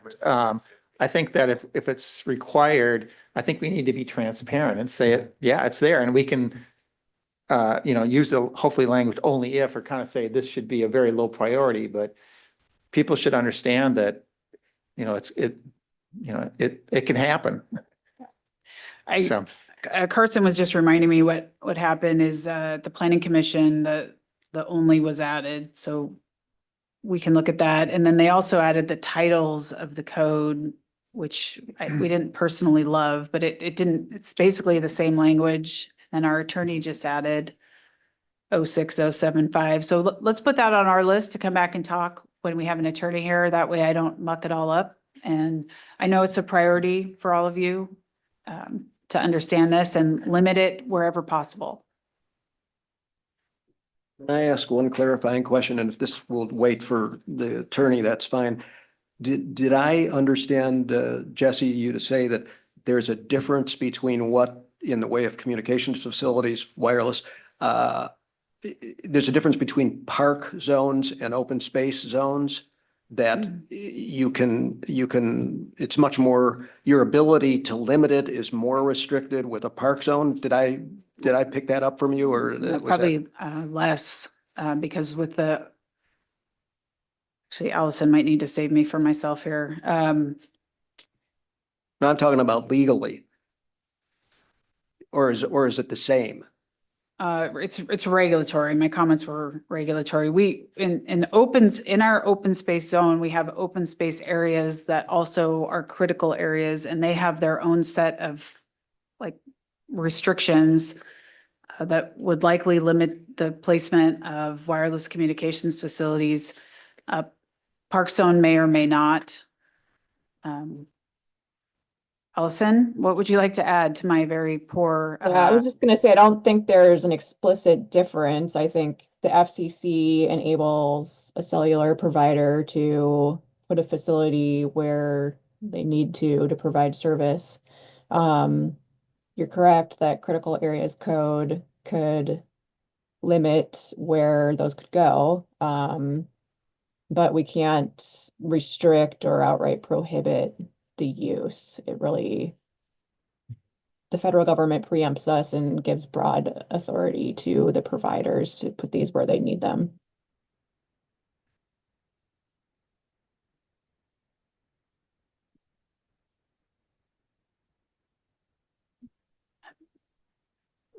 I'm not sure. I if that think was let's just put a pin on this one, and you can do some things offline and come back and say, here's what we need to do. I had one last thing on, so we have trails as a permitted use, and I get that. Should there be a accompanying definition? I mean, there is, I just didn't, do I miss it, or? It's included, trails are included by reference under passive recreational amenities, which are included by reference under recreational amenities. Okay. One of the things that gets a little confusing about our code is that we don't repeat definitions. And so there is a definition of trail, and Commissioner Westberg, you're right. It shows up, the definition of trail in the open space code, which also now will apply here, is an off-street path for passive recreational uses. Trails may include structural components such as boardwalks, bridges, and stairs. Okay. If it would be helpful for the next meeting for us to just copy and paste these definitions just in a second page to this, so you can reference them quickly, we'll do that. But they do live now in your code, because actually the council just. December 31st. They just approved your open Yeah, space yeah. code. Okay, all right. All right, so one final time on uses permitted, anything going once? Twice? All right, so going to development standards, and city manager, do you want us, or would you prefer just to kind of us throw out, I'm gonna say kind of ideas and not get into the weeds a lot, because I can guarantee you we can get into the weeds real quick on a lot of this stuff, and kind of get a laundry list of as many things as possible, and then maybe if we have time, we can pick one or two, or do you want us to, if somebody says parking requirements, we can probably spend 15 or 20 minutes chatting about that. We, in your staff report on, let's see, what page is that? Page 5. Under the section on development standards, we did put a list of things that we thought we should work through. You'll recognize this list. We talked about the same things generally if the open space zone, so like setbacks, signs and kiosks, trail standards, facilities, and maybe more appropriately 6 or 7 down there, it says buildings and structures. I would say the discussion would be most useful to us if we could go in kind of an organized fashion, but Agreed. pick up Okay. the topic however you'd like, and we'll take some notes. Okay, well, let's do it this way then. If everybody kind of sees the list there on page 5 there, as was mentioned, so it starts with setbacks all the way through lighting. Just real briefly, are there other topics that come to mind? We just add them to the list at this point. Take maybe not more than 5 minutes, and if so, for example, advertising, would that come under signs and kiosks, or would that be a separate development standard? It's probably going to fall under signs. Remember, this is where we get back to that conversation of what's zoning code related to the land use and what is park code and what is park rule, separate, like operating policies. So we probably want to regulate the size of signs and deal with advertising and such in the park code. That's actually where it already lives. Okay, I was thinking, yeah, I get the size issue. I was thinking more of and where it would reside in terms of commercial, quote unquote, advertising, as opposed to just signage, that for wayfaring and so forth. So remember, I'm going to push you a little bit here to think about the land use. Are signs allowed? Yes or no? Yes. And then your parks code is probably where you want to. I believe Okay. the Parks Code already prohibits commercial commercial advertising. Okay, I was just all going to pull it up. never mind then. But this is relevant, right? Because if like the size of signs is a relevant topic. Are you still asking for any additional Yeah, ones? yeah. Well, one that we talked about under the open space one, but we did not include it in there explicitly, at least, was transit stops. We didn't even put it on the list of allowable uses. Right, right. And I'm not advocating for it here, but that's something we spent a long time talking about. If you'd like, Chair, I can tell you what we talked about as Okay. staff. We identified 2 transit stops. I think it was 2 in our final list that we believe technically are on Parks property now, not in the right of way. One of them is at Homestead Park, the little turnout on 40th where everyone parks. There is actually an active transit stop there. I never see it being used. But what we decided is to keep transit stops off of the allowable uses. That means any future transit stops would need to be permitted in the right of way. And the existing transit stops we have, which we've confirmed they are actually used, become non-conforming, and that's okay. Just means that they'll continue to operate as they are today, but if they need to be changed in the future, they would have to be outside of the park property in the right of way. We've also reviewed just operationally, we don't think this would prohibit access vans and things like that continuing to drive into our parks. Those aren't transit stops, that's access. If you all feel differently, again, we took this from the previous conversation, but right now transit stops are not allowed use in the park zone as we drafted the list of allowable uses. So I have another thought that maybe it's under park buildings and structures, but I think it's a little bit larger than that. And the idea is kind of, if you look at the residential, they have something called gross floor space, which kind of says, well, within this piece of parcel of land, this building can only be so big. But I'm thinking of a park and saying, well, but we have multiple structures or activities within a park. I think of Luther Burbank here, and the idea is saying, well, do we want to, as Dylan said, say, well, depending on the size of the park, it can only, so much of it can be built, if you will, built out in however we want to define that. So obviously, sometimes very small parks, you have one activity, let's say a tennis court, but that represents, 60% or 50% of the park, and that's it. But I think of Luther or of Mercerdale as another example of saying, well, what do we got a skate park there, we've got the thrift shop, which technically I guess is not in the park, but it's adjacent there. You've got the pergola. I mean, you've got a whole bunch of different things, and you'd say, well, if you add all that stuff up, it's what percentage of the park does that represent that's already being focused on for the activities. You'd say, well, no, maybe we don't want anything more there. because it's going to exceed some percentage kind of thing. And Yeah. I think about that because it's real easy in terms of development over a long period of time, saying, well, we can add this one thing here. I guess it's concurrence, and then, oh, we can add another thing here, and all of a sudden, you're looking, park is becoming Disneyland. I'm not sure that that's what most community members would think of our parks as. In the spring, when we proposed the first round of this, we just had a clause. We could not figure out how to do a percentage because every park is so different, but we had the no net new impervious surface clause in that very first draft. And basically what it says is no net new impervious surface in the park system, except for athletic fields, and I think it was ADA needs.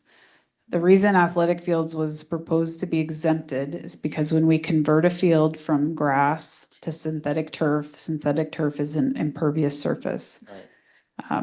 And that was a recommendation from the staff, which I still stand behind because we're not getting any more acreage in this city. So if we need to increase capacity of fields, that's the way you do it.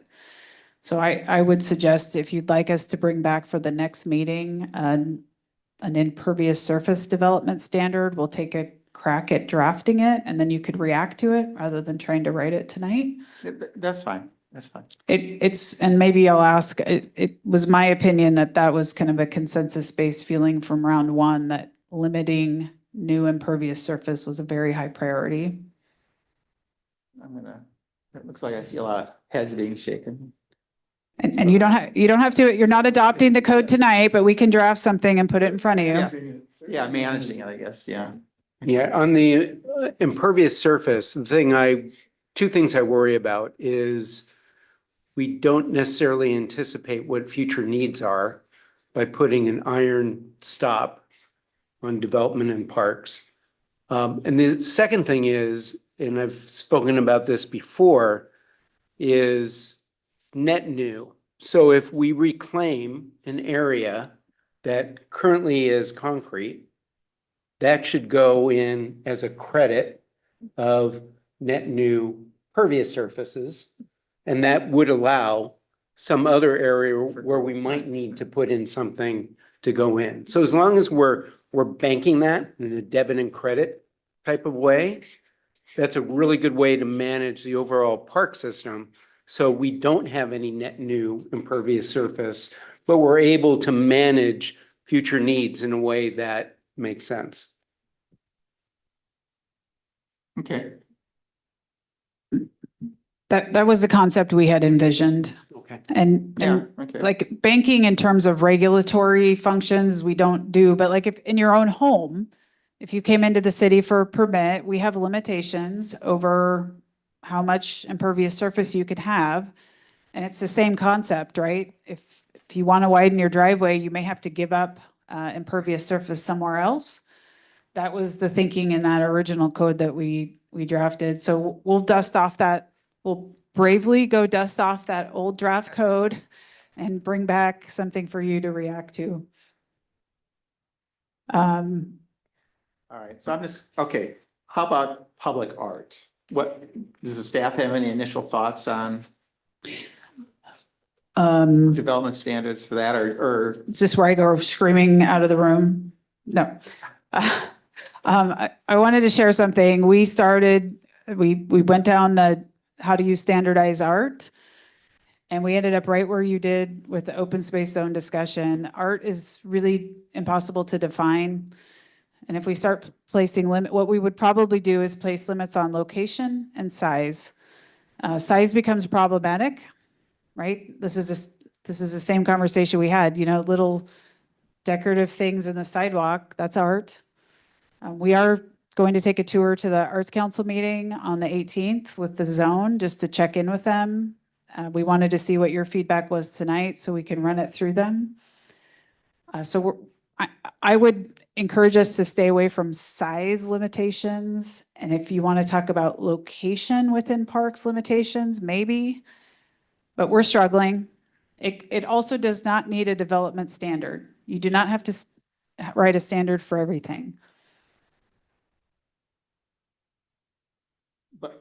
But the two criteria probably, to your point, would potentially be location, limiting, if you will, and then potentially size. Not saying we would do that, but those would be the kind of two criteria that come to mind. Yeah. Mhm. You could limit color. You could go way off the rails, yes, and Yeah. start getting into color, materials, we've already. reflective surfaces. Yeah, we've already heard, last year about color issues up on the stacks, right? Mhm. If that's public art. So I was going to ask a similar question. If under the development standards, would that be an appropriate place to put the design standards? If we want to add design standards like some of the other zones have done, that would be something we would want to add to the list, not only for art, but for the parks as a whole, what those Yeah. design standards might be. Yeah, design standards, development standards that are kind of one and the same. Mhm. Okay. I would love, if it's possible tonight, to get on the table the types of things you might be interested in regulating when it comes to art so that we can talk to the Arts Council about that. Right now, your art is placed in the park through a approval process of the Arts Council.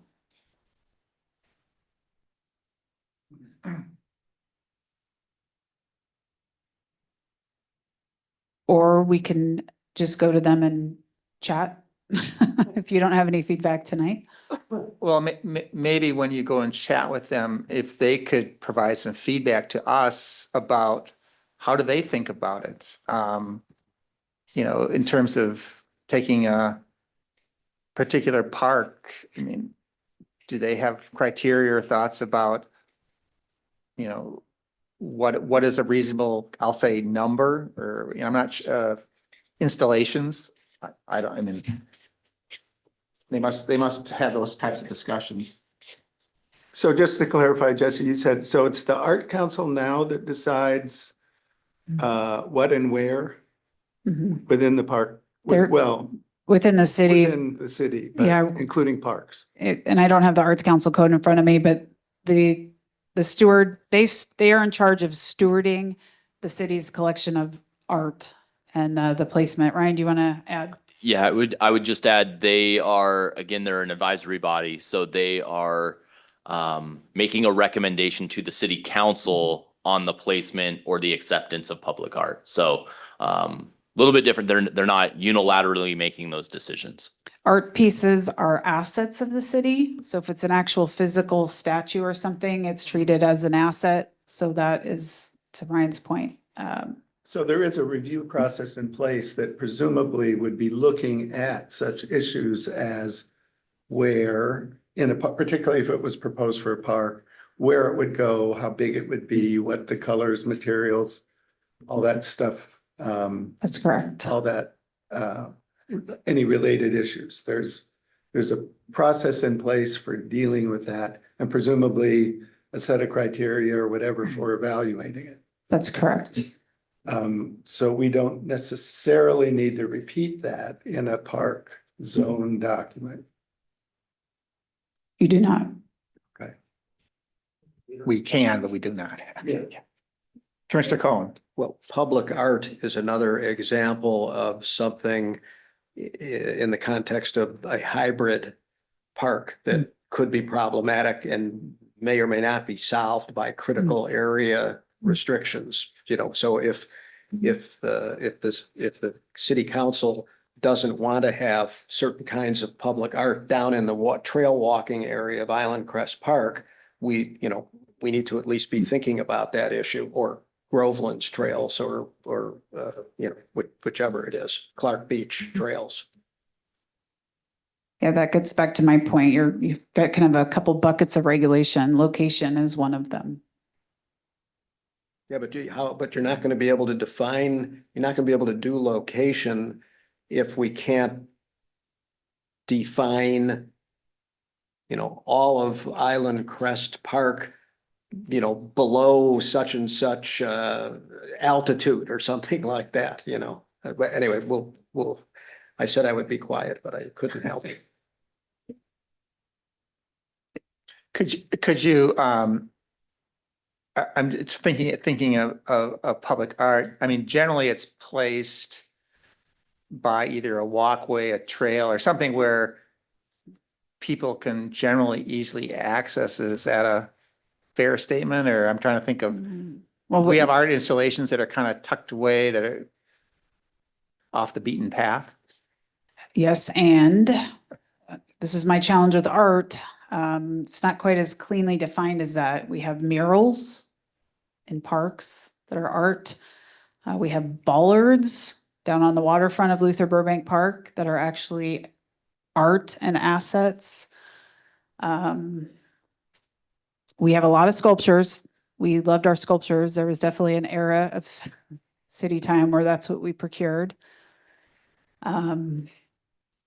We have temporary art installations. The Rotary just did a leaf raking thing. That was technically a temporary art installation. So this is why we're struggling to regulate art. Mm-hmm. Okay. Yeah.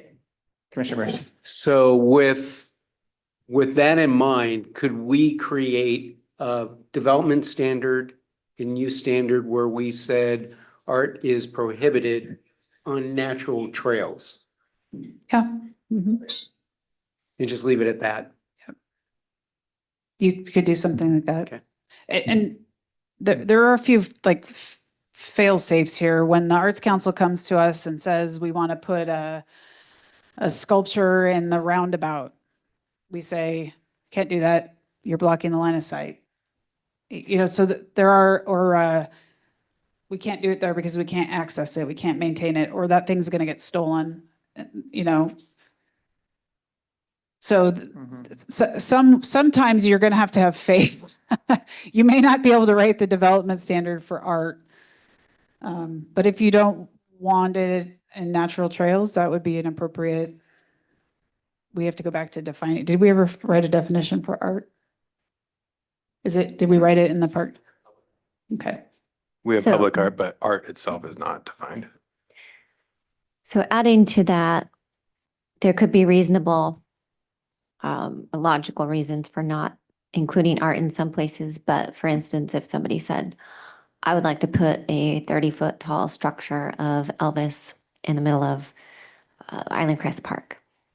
It doesn't block any sightlines. It doesn't, I mean, what do we have to protect us in that situation to not have that? Do we need to have something in here, or are there other features of the code that would disallow that? The specific type of sculpture, I don't know, that's a,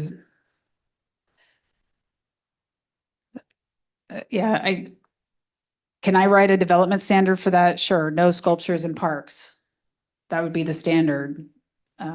What protects you from, you know, the review of art is it's the responsibility of the Arts Council to make a recommendation, to procure, accept a donation of a specific type of art. It goes to the council for approval. So if we wanted certain height restrictions or size restrictions, this is where we would put it. Is that correct? Yeah, and the reason I haven't gone there is I don't know how to do it, because a mural is an art piece and it just becomes silly to try to write regulations for everything.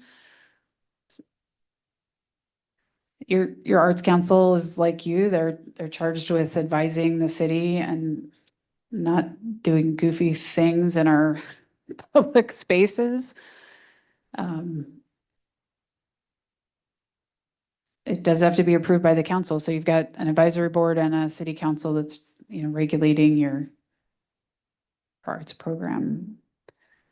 I'm really struggling with trying to figure out how to come up with a development regulation if we want to just put a pin in it and we can all sleep on it for a month. Yeah, well, I think this has been helpful to kind of at least kind of get something. I mean, my thought is, you know, taking height, we could all say, well, should the maximum height be 100 feet? We could all say yay or nay. And if everybody says, well, that's, you know, way too high, well, let's go to 90. You know, we could keep at some point, maybe it's 30, maybe it's 20. People would say, no, that's that. And then you'd say, okay, well, that's where the regulation should be, kind of thing. So But let's just put a pin in it. Let us not forget too, you have an opportunity in your handoff memo to the council. You can even send a memo to your arts council to say, hey, we think we need to we'd like to work together with you on the rules for procuring art. It doesn't mean it fits here. Right. Okay. Well, going back to the list, setbacks. So, oh, sorry, Commissioner Martin, I apologize. Hopefully I'm not out of line here. I'm getting a little tired today, but on the development standards, would it make sense to have one that was for, like we have impervious surface, would it make sense to have one that's like non-developed part? Like, did we already talk about that? I guess we kind of did percentage. Like, for example, like what would prevent someone from, turning every open space into a soccer field? In your park system or in your open space? In your park system. Well, And would we want to prevent that? Maybe that's the other question, but. it just depends on where you're at. Are we in Like- Luther Burbank where there's an open green area that's not a critical area? Then right now, there's nothing preventing you from putting a soccer Okay. field there, except for you have a master plan and the Okay. city council has to approve the project. Okay, so I guess it's just a question for consideration for us. Like, do we want to do something that says some percentage of our park land is wooded or something to that effect? And I'm going to caution you on using percentages Yeah. to write development regulations because every single park is so different. Okay, okay, thanks. But I appreciate where you're going. So if I can think of another way I do think if you let us bring this no net new impervious surface thing back, it's going to accomplish a lot of what you want to achieve. Okay, thanks. So I'm gonna do a time check. I got 7 o'clock, so we've been at this for 2 hours. I'm sure we could keep going for quite a while. So just people need a break or you want to keep going for a little longer? What's your pleasure? Oh. Well, let's, 10. How much more do we have? I mean, If you want to take a 10-minute break Yeah, after I we think come back, I am happy to step in and facilitate just kind of a brainstorming to get us through this list. yeah, I think because you've staff has provided some thoughts here and they got some questions. I think it's just a matter of just, Okay, yeah, reading those questions and getting our feedback. all right. So 10 minutes, 10? so we're at 7:03, so we'll adjourn no, not adjourn, we're gonna, what's the right word, Ryan? What? Recess till 7:13.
We have that weird thing on this screen. Yeah. All right, we've returned from our short 10-minute recess. We're going to continue on development standards, and our city manager has graciously agreed to kind of lead the discussion on some of these topics. And I think, again, the purpose is just to get some initial feedback, and then between now and the next meeting or sometime in the future, then they'll come back with a more detailed proposal, and then we can react to that, which I think will probably be more efficient. So. Absolutely. Okay, let's start with setbacks. And I'll just encourage you, I don't need you to write the code tonight. But just I'm looking for themes and ideas so then we can take it and draft it for you to look at next time.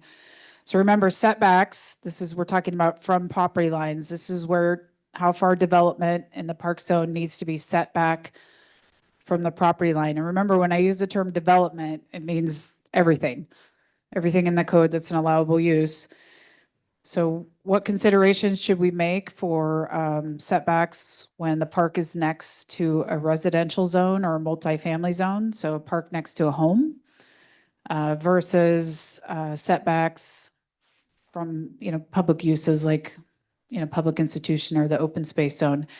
In the open space zone, it says 0 feet setbacks are allowed if adjacent to property that is zoned public institution, town center, public business zone, commercial office, or B zone. In addition, we exempted things like fences, gates, culverts, trails, landscaping, and furnishings from the setback requirements. There it is on the screen. What kinds of things would you imagine we might do differently for the park zone compared to the open space zone? Park zone use is more intense than open space zone. Well, we currently have in place instances where athletic fields, for example, abut property line, 0 setback from private property. So that has to be taken into consideration. I mean, that's sort of our starting point for that type of facility.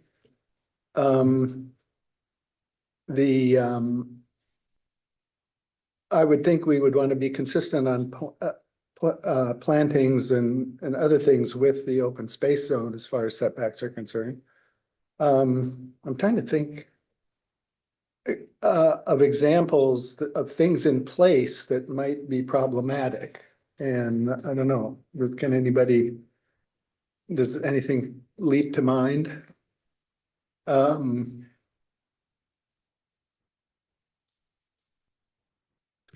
tell you a funny story. Playgrounds. We have some playgrounds that are in proximity to homes, and we get both feedback. I love hearing the children playing, and others, I do not like hearing the children playing.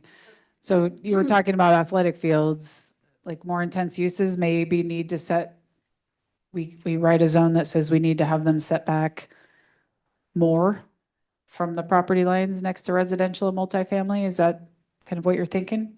No, I'm saying that we have to recognize what's in place and kind of, unless we're willing to change what's in place, is have the setback requirements reflect what's already there.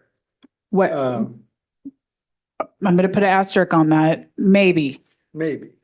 So just because you zone it doesn't mean everything has to go change once the new zone goes into place. It means that when we go to develop new or replace, we need to bring it into compliance. Okay, so, but then you don't have a problem with non-conforming?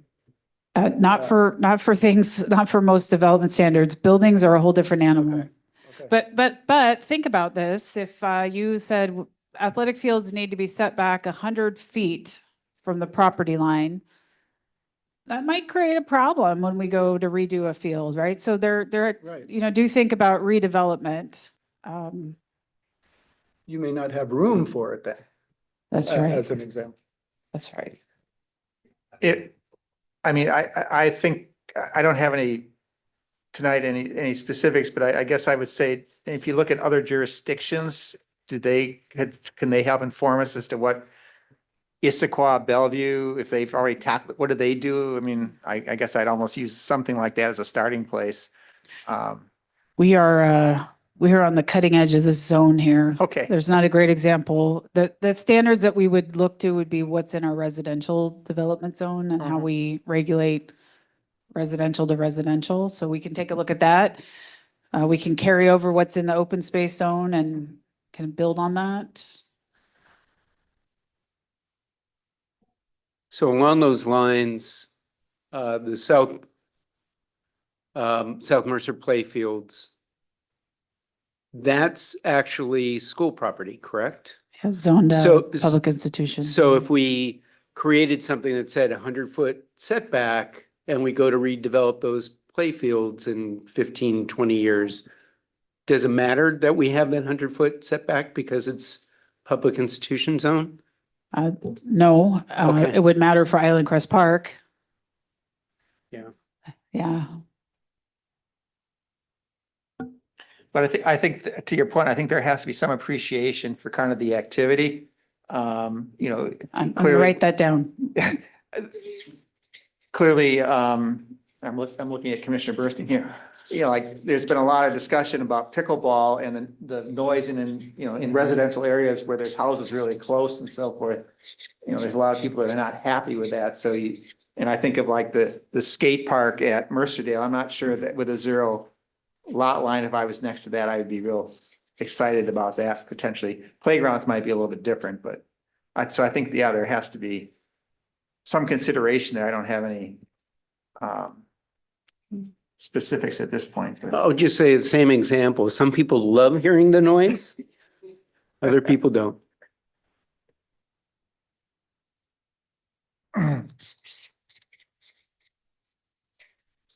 Sorry, what is the example that's on the screen from? Open space zone. Okay. We can take a stab at some Yeah. language. I don't want you to get Right. stuck here. Well, I mean, sort of the examples are good because, for example, let's say you mentioned playground, a spray park, pickleball courts. How would you feel about 50 feet rather than 20 feet if you're adjacent to residential stuff? Or how would you feel about 75 feet? And I don't know, because Yeah. it starts to be, okay, that might be okay, it might not be okay, right? But I think the generalized point, I think that the city manager mentioned is a good one, that there's more noisy stuff potentially going on in a park zone property than in an open space property. Yeah. I guess I think examples would help. I'm a little shy of the noise consideration. I guess just thinking about roads, or like if you're adjacent to, I don't know, any of the downtown buildings or parking lots, I guess I'd want to see some examples because I don't know if I'd want to make it, become too restrictive on what we can do in our parks, the setbacks. Well, we just as an example, we just put in 8 pickleball courts in Luther Burbank Park. Now, fortunately, those are located well away from any residential area, but is there a body of information that says optimally a pickleball court should be located 200 feet from the nearest residence or 100 feet or something like that? I mean, we could incorporate something like that, even though we're already meeting or exceeding that setback requirement. And just remember, you also have in our park system, we have things like master plans Right. where we lay out, Luther Burbank is fully master planned. We know where the sports courts go. So you've got some other tools in your toolbox. Right. We, as an administration, feel that really one of the only locations we can have pickleball courts is at Luther because of the operational issue, which I wrote up there, noise. I've got to think about that a little bit. So the message being, we don't have to try to invent a requirement if one isn't needed. No, but remember what we did in the open space zone where we started, in fact, I might need another flip chart. We should start the parking lot issue, right? Because these are things that like pickleball court noise, I'm sorry, Commissioner Vice Chair Burstein. Might be something that you want to regulate in a different way through a park policy, your pros plan, your parks code. I don't know. It may not fit in zoning, but it may need to go somewhere else. So Ryan's going to get me another flip chart so I can write it down and not lose track of it. Anything else on setbacks? Is lighting, we're thinking of noise, but I guess, lighting, is that It's on my list. It's on our list of Okay. things. Do you want to talk? Do you want to Oh, go okay, there? all right, so, well, yeah, separate, got it.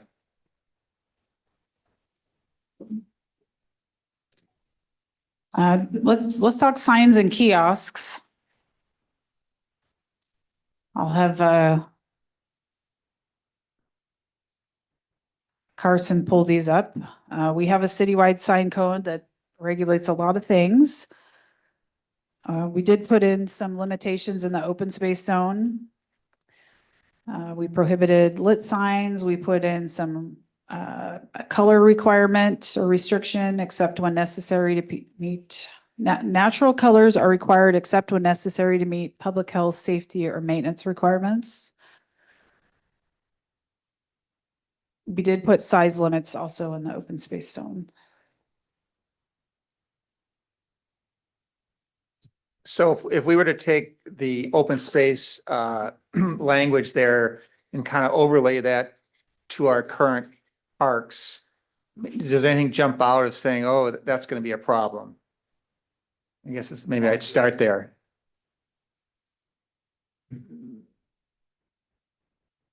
And I think Commissioner Burstein just said, ball fields, because there they A would lot of have signs there. exterior lighting. Yeah. And they're Well, they wouldn't be larger than signs, 3 though. square feet. You're talking about the scoreboard? Yeah. We do have we do have a lot more variety of signs in the parks than we do in the open spaces. So like a lot of the parks entrance signs, which is what we measured, like Pioneer Park, for example, I think what we got some of these numbers, a lot of those are the same, but on the interior of parks, you have rules signs, you have, like the bike skills area park or sign, I'm pretty sure that's bigger than 3 square feet. And then, there's future signs too, like, things we're gonna be putting down at the boiler building and the waterfront down there. So, I think we might want to look at this closer and expanding it. Would it be helpful, Commissioner Cohen, signs is one of your favorite topics. I know that.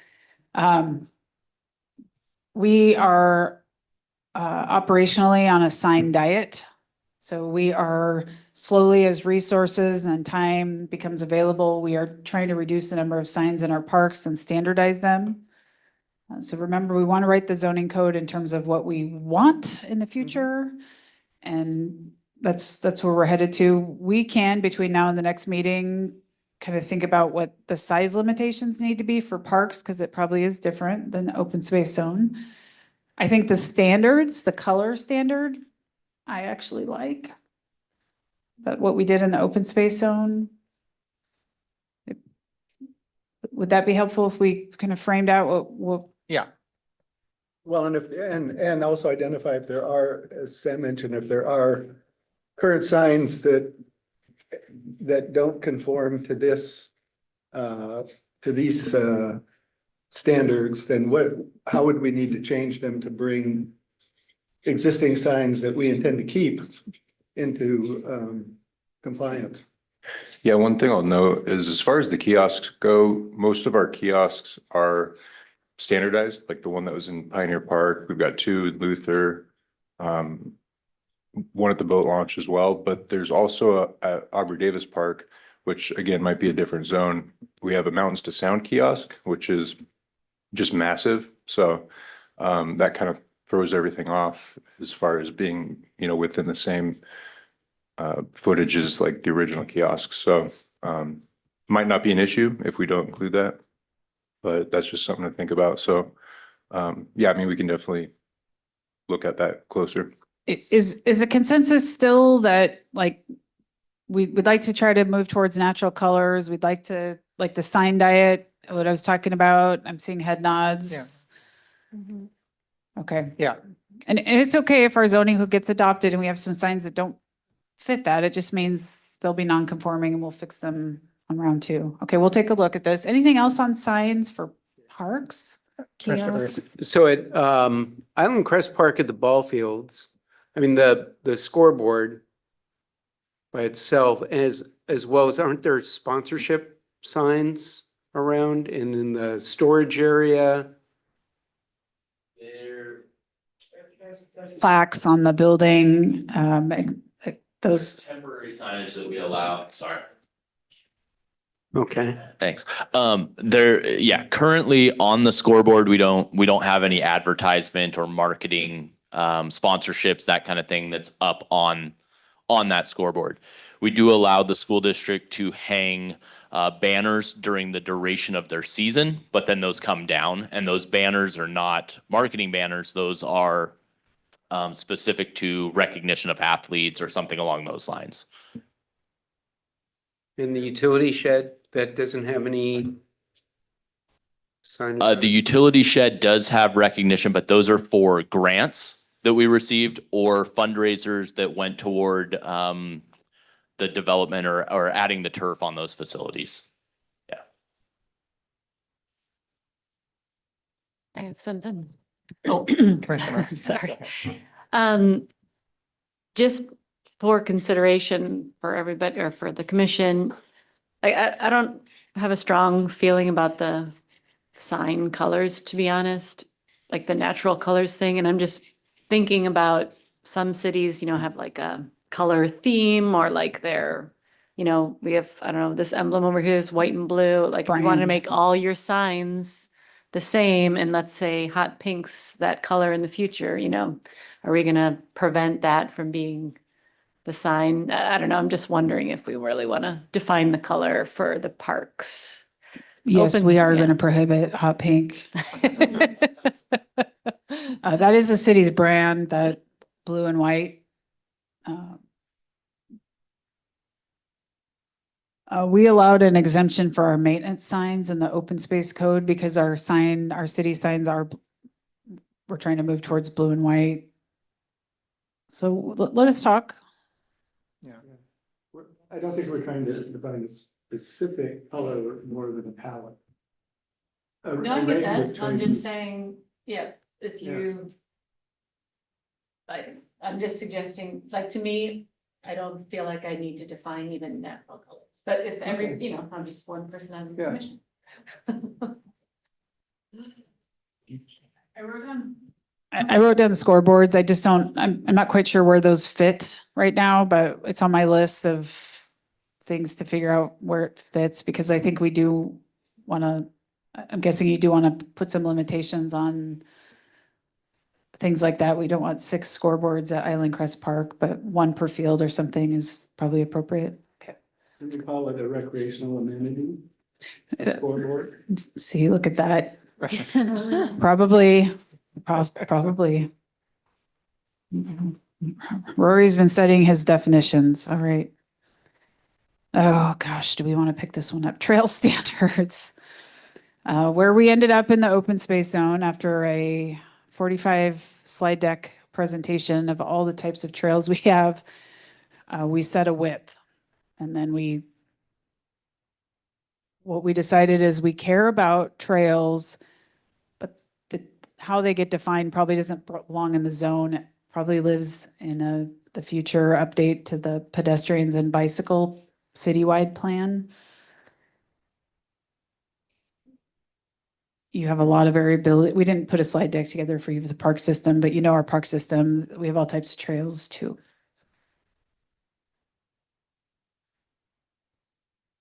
Now the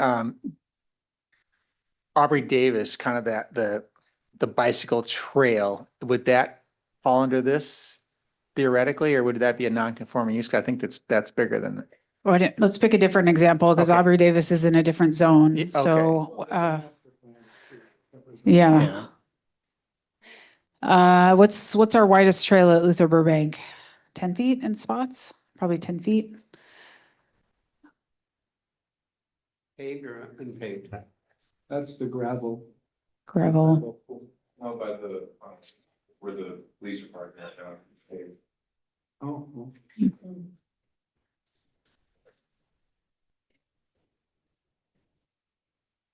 So Yeah. let me just throw out some concepts here.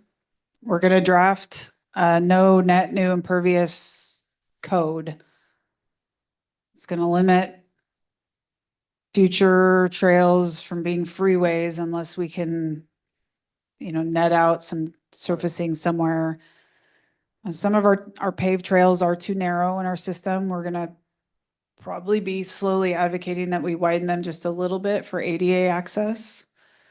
But we can concur as staff that we need limits. So like Aubrey Davis, while it's in a different zone, I believe the master plan standard is 10 feet paved with 1 foot shoulders. Does anyone recall? Yeah, total of 12, yeah. Yeah. That width was, I've said painfully a lot tonight, painfully selected based on the intensity of the trail use, and the shoulders were designated so that we always had a respite. If I'm moving along slowly and I need to step off, I have enough space to do so.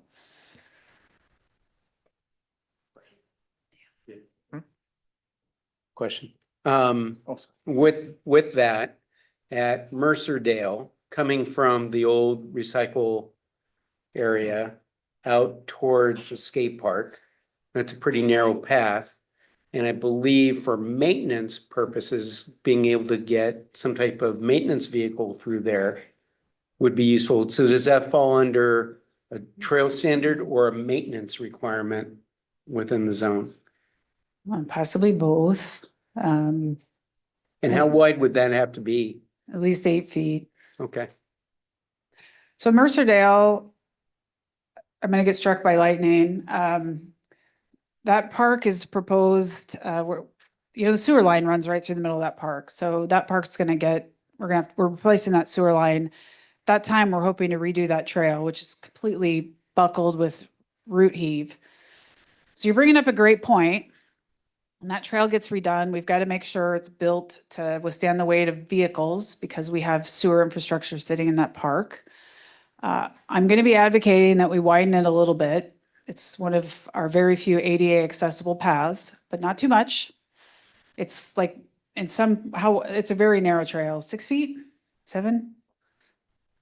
So it might need to get just a little bit wider for vehicles. But if we have a no net new impervious restriction in our zone, I'm going to have to go find impervious surface to be able to propose to the council and you all to widen that trail.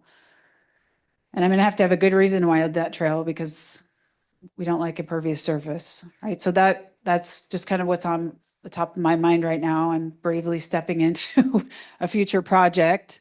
So think about that. So city manager says we're going to redo the trail. She'd like to widen it. What restrictions would you like us to have in the future to make sure it doesn't become a 20-foot trail?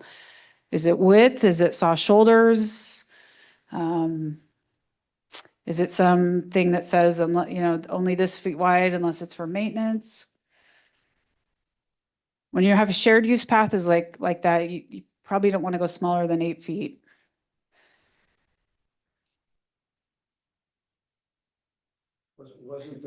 Wasn't there also a safety concern?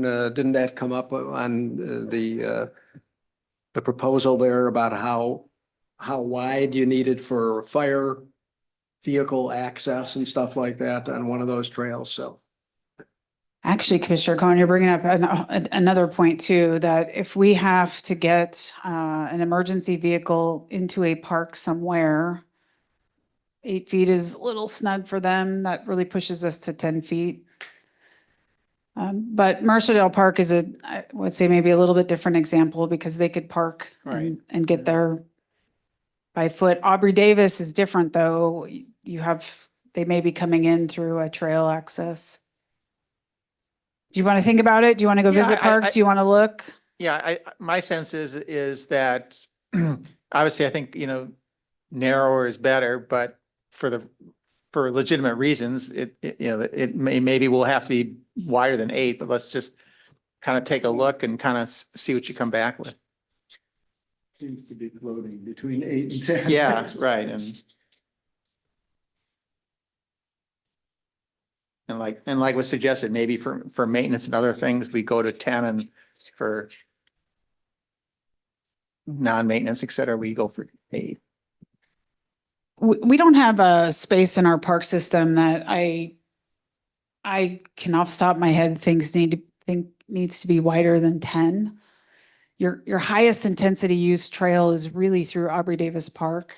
That's where you've got lots of uses. We have high use at Mercerdale Park, but it's a loop, right? Yeah. It's not people commuting through like Aubrey Davis. Yeah, it's primarily pedestrian as opposed to Yeah. Aubrey.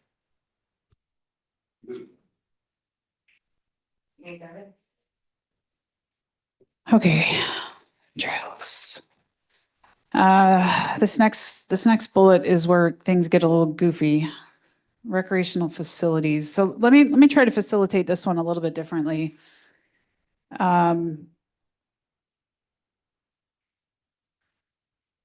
Let's think about the building, set aside the big buildings in Luther Burbank. Let's think about the other buildings and structures we have in our parks right now. We have restrooms, we have concession stands, we have combined restroom concession stands, we have batting cages, we have maintenance sheds. We're going to write an impervious surface limitation, right? That'll prevent us from going and building restrooms all over the place. How do we want to think about the structures and buildings? And I'm mindful that we can't predict the future.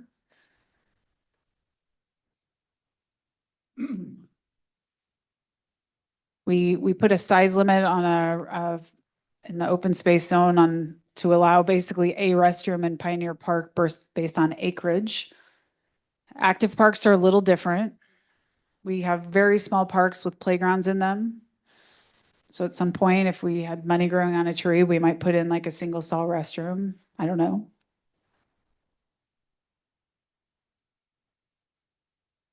What do we definitely want to limit buildings, right? We don't want to just so we want some limits there. Limit number, limit size, limit,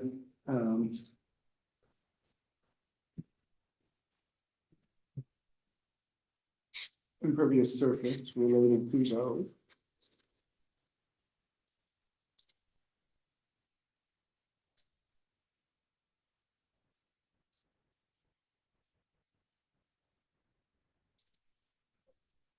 Limit height.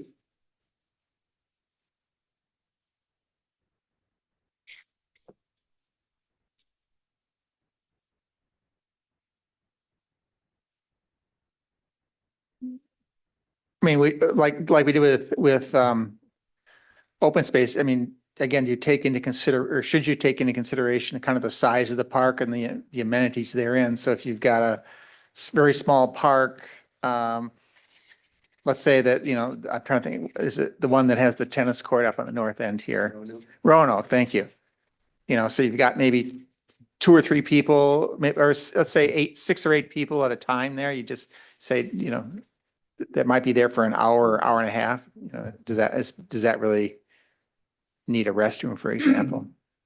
I will have you take my 5-year-old to Roanoke Park and you can do an experiment and tell me how soon you have to leave. No, Yeah. It's a great idea. Think about the worst thing that could happen in a park, in terms of development, like and we want to protect our green. We don't want run. So I think we might have the list here.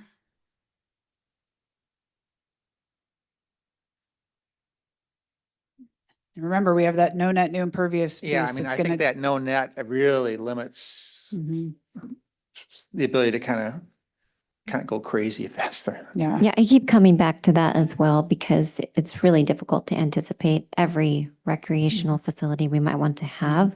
But if we've limited the impervious surface, then we're achieving the ability, there's not going to be an ability to develop in any great sense, more buildings or whatnot. And I don't think we would need to limit the type of recreational facilities, right? I mean, it's just too hard to, it's too broad. It does really get goofy when we try to do that, right? That was why the original zoning code was drafted with the no net new impervious service, because we couldn't come up with a way to regulate everything otherwise. Yeah.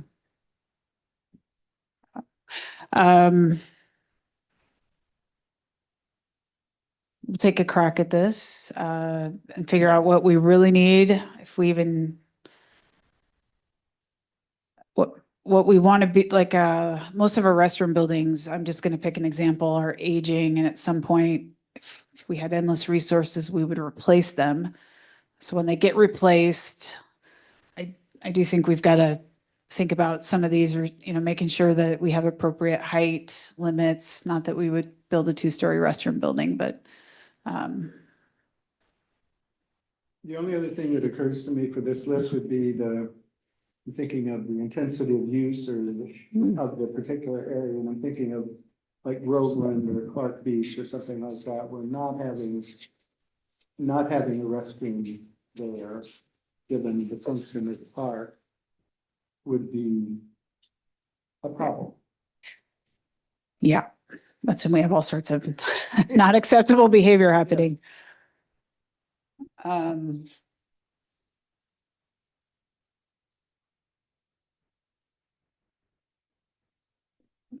Anything else from the staff? Again, I think we might have to just start drafting and. Storage Yeah. is one of the big things I hear about from user groups is that need. That currently we actually use full our restroom facilities to accommodate those storage wants, but we do at times have temporary sheds or something like that.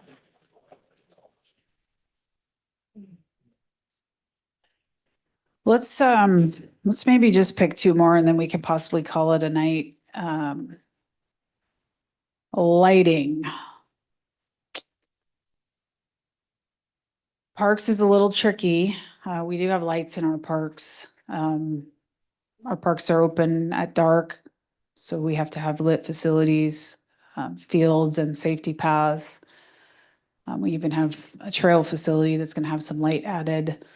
What kinds of things do you care about with light, like spillover? We want to minimize things like that. I definitely am hearing like, don't light where you don't have to light, right? We want our natural trails natural. Just I'm spitting some things out here to get you thinking.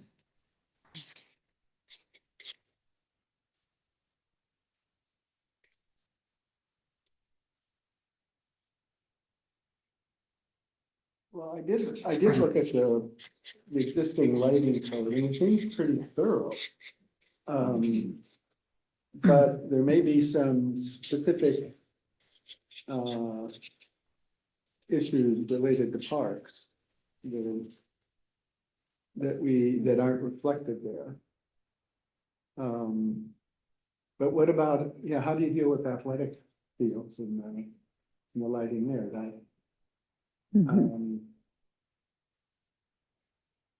Yeah, I mean, I think about, to your point, Roy, I mean, you got the athletic fields where you're gonna have to have the high poles and there you think about spillover a lot and so forth, but pretty much everywhere else, you're gonna keep lighting to fairly low and fairly non-invasive in terms of spillover to other areas. So I know that historically at Homestead, there's all, every once in a while, there's well, shouldn't we have lights there? And that's always kind of gone down to defeat or. Yeah. So you kind of think about where those kinds of things. So maybe. Maybe differentiate lighting from sport facilities to parking lots to accessible trails, to your point, Jesse, security, safety. Yeah. That's a good differentiation.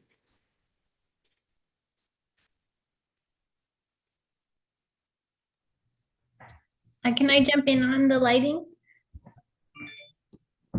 Go ahead. I know you can't see my screen, Jody, but I am writing notes here. Great. I just wanted to say, it seems to me that with the lighting for the sport courts, are in the fields, they have made huge strides in terms of the bleed off that comes off of those lights now. And so the new lights that were put in at the new fields that were just turfed, they have so much less spillover than they did back in the day. So people's concerns about that shouldn't be as extreme as they were back in the day when they had no way of controlling which way the lights were. I feel like if Paul West was here, that he would be able to give us a lot of good info on that.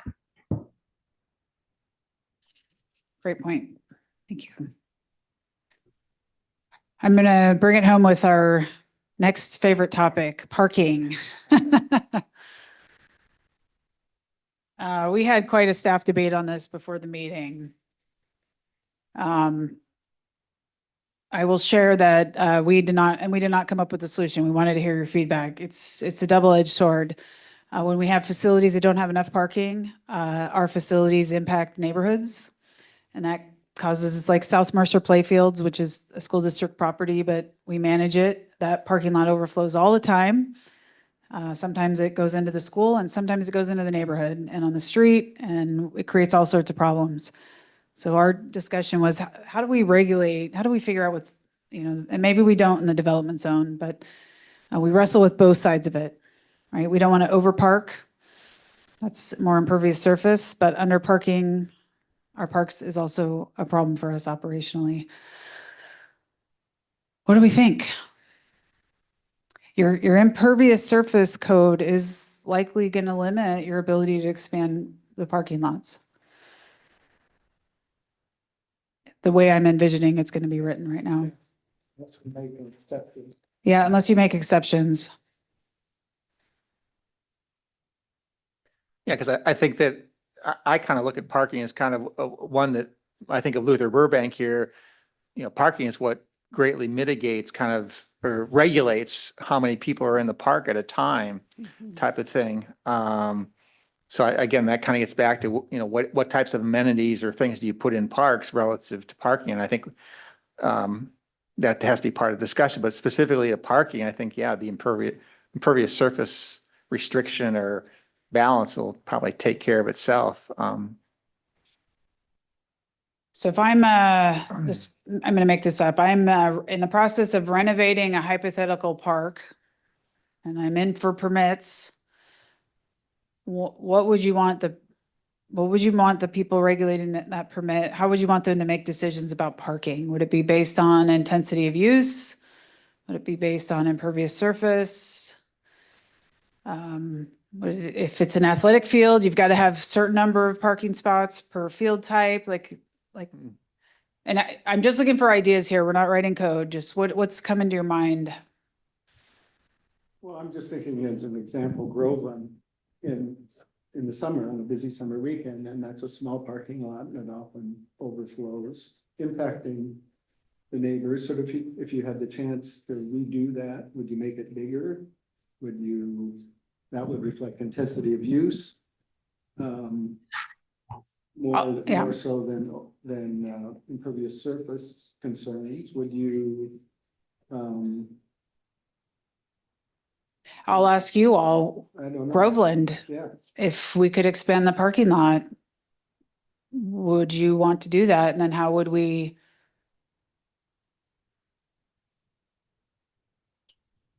I guess my question on Groveland would be to say, I'm sure there's probably 10 days a year in the summer that the parking lot is full, but the other 300 plus days, it's probably not an issue. It's and so what is, it's kind of like, what's that? That's not true. It's a lot more in the summer, especially. when Okay, well, kids. okay, well, Yeah, but I'm just saying, heavily used. yeah, So- okay.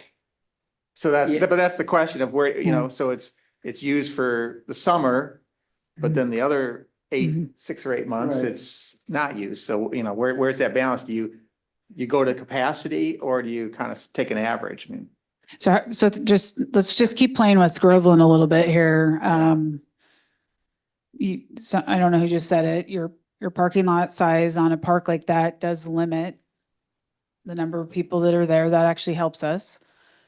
The parking in the neighborhood does not help us. We spend all summer dealing with a headache. If the parking lot were to expand, what would be the trade-offs? What would? And you can take, I'm just, well, if we can take I mean, I kind of think about and not, what do they do at Mount Rainier now? They have the same issue. They say you gotta have a reservation on certain days. I'm not necessarily suggesting that, but that's one solution that others have come up with is saying, no, we don't want to build more parking spaces. You turn people away. And, well, yeah, you. and that's kind of my question and you don't have to answer tonight, but we don't have to expand the parking lots. We certainly can't add any more uses. Right? And this is like operationally one of our concerns about Luther. The addition of the pickleball courts is going to blow up the parking lots. We don't know what we're going to do about that. So I think you're right. That could limit, that could be one of our regulations actually, is no new uses or. Where would you expand the parking at Groveland? Down into the playground area, take that over for parking or something like that? It was more of a hypothetical, like if you wanted to, like, how would we even make that decision? That's kind of what I was getting at, is if I'm the permit reviewer and the parks director is in front of me wanting to expand parking, like, what are the conditions that need to be in place in this zone that would allow me to add more impervious surface for why? What are the exceptions or exemptions or reasons? And if we can't answer that question tonight, we don't have to. That's what I'm thinking of. Yeah, looking at our park system as a whole, when I think of parking, I come back to the variation we have in our parks, and Luther Burbank is a high-use park, lots of different activities, and maybe we look at saying we're not increasing parking with with the impervious surface issue, other than in certain parks. Maybe we allow for the expansion of parking in Luther Burbank, but not in the others, because my thinking is that if you were to build a bigger parking lot in some of the smaller lots now, Clark Beach or Groveland, if you were to expand those parking lots, I think people would still continue to overflow into the neighborhoods because it'll become more popular, the lot will fill up, and you've still got the issue. So that would need to be regulated in some other way, like charging for parking or 2-hour parking. No matter how big the parking lot is, you're going to run out of room. So maybe certain parks, we say you can build more in Luther Burbank, but because there's not houses right next to it. Otherwise, if you don't expand in Luther Burbank, the community center is going to have problems. You'll have people parking there to walk down and use the pickleball courts. And then when you have a function here, you run out of parking. So, yeah. Mr. McCarthy. Thank you. With parking and just thinking about living next to the schools for so long, and yeah, the people will find where they want to park. If there's not enough parking spots, they will just make parking spots in the neighborhoods around them. I do feel like when we were doing the pros plan, that Jesse made a list and had lists of what are the most active parks, and then it went down from there. And I do think that that's a way to look at it, like what Ashley just said about allowing for Luther Burbank, because it's true, they just park at the community center, and then the community center people are going to park at the park and ride, and then it just shifts from there, and then the park and ride people will park downtown. So you're just pushing the problem out. I don't know what the answer is, but yeah, it's a tricky one for us for sure, because it's almost like a goldfish, and whatever the size of the tank is, the goldfish is going to grow to be the size of the tank. So Yeah, if you build the parking lot, they will come. Basically.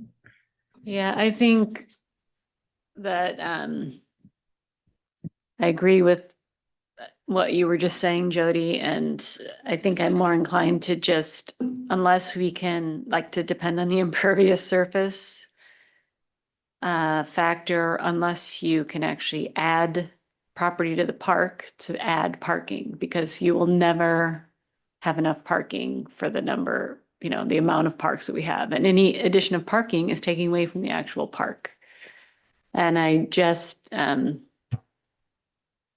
don't know, I think anything we do would just be a drop in the bucket of that isn't worth the water.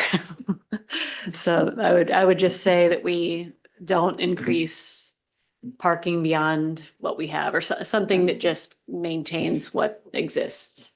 Jesse, what's this Title 19 Appendix A parking lot dimensions? What's that reference? What is that? That is, and I'm not at my, Those are design standards. Yeah, for- those- For parking spaces, how big they Oh, need to okay. be with All the right, so turning that's not radius. overall No. footprint. Okay, No. thank you. Commissioner McCarthy was talking about, the park classifications and the pros plan. We'll go pull that up because we use those classifications for some different reasons. Mostly to do with, well, our own management of our system, but some state requirements. But they break down our parks by size. So that's a good thing for us to look at. I would also say, we've been talking about not wanting to increase parking. I think I'm going to maybe attempt a minimum parking standard for athletic fields. And the reason I want us to look at that, I'm not married to it, but I'm at least going to put it in front of you is, let's say your city manager goes crazy and decides I want to recommend taking out half of the parking at Island Crest Park, which is already underparked. That would be disastrous. So we might want to think about also preserving the parking that we have so that in these high intensity places, we can't, like, there's some limits on, like, we need minimums. And I think that's more about neighborhood protection. It's also about safety when we're pushing cars out into the road. We have other considerations. So I'm going to it's just been in my brain. We talked about it the other day. I'm just going to jot something down and get your reaction. It may or may not work. But we don't want to, I think our community needs us to not operate facilities in some of these with less than what we already have. And the two that are Luther and Island Crest Park are really challenging for us right now. Any thoughts on that or other ways to think about it? That was just one. I'm just going to write athletic fields because I know that's one of our big problems. Maybe just for sake of argument, I would consider that, I actually had the same thought, like maybe we just need a minimum and that's where we leave it. But you could see a situation where, maybe we all go to self-driving cars or we're all driving e-bikes or, I don't know, whatever it is. We're jetpacking and we don't need parking anymore. So maybe you don't need a minimum on that side. But Well, you read my mind on one thing about e-bikes and scooters and so forth. Is there anything that ought to be considered for parking, dedicated parking for those? I don't know. I was thinking first about any electric vehicle to try to encourage that, but then what are you going to have the electric vehicle police walking around to see if your Volvo says recharge on it or hybrid or something? But the sort of the scooter and the electric bike thing, maybe, I don't know where I don't go down to the baseball fields that often.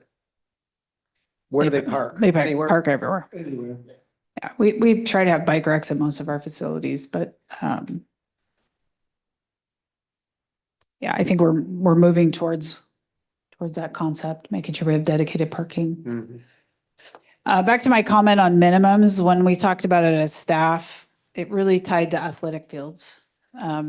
Because it's rare that you're not hauling something to an athletic field, your gear bag, and we just think that in the near future, that's going to be a driving activity. But the other, like Luther Burbank, we actually do have people use alternative transportation to get there all the time because it's not an athletic facility. They're going for fitness or swimming or something. When you say minimum, are you talking about the number of spaces or the size of the space itself? Probably Or a both? minimum number of spaces. Okay. I would consider also, and I know this limits the number of spaces, but a minimum parking size for the spot itself at the athletic fields. Because again, if you're hauling equipment, I mean, some of the parking spots, when you go to the grocery store, it's like, oh, I can't even park here. And I've got a mid-size SUV, not even a big SUV. So if you're going to the sports fields, you can't have parking like they have in the underground parking or the garages up in town center. It just doesn't work. Our code has some information on parking spot sizes, but that doesn't mean that we may, that's usually the minimum. We'll take a look at it and see if we might need to adapt it for parks. Have we talked enough about this? Are we ready? All right. I'm gonna, as I mentioned to the chair earlier, we're gonna take all of this and we're gonna draft something for you to react to. I think it's, and I'll just remind you that it's just a draft. I'm doing my best and I'm definitely looking for feedback. So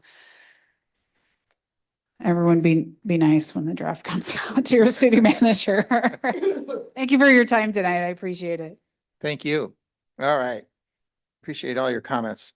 The fourth item on the agenda is the P-Patch Program Operational Update.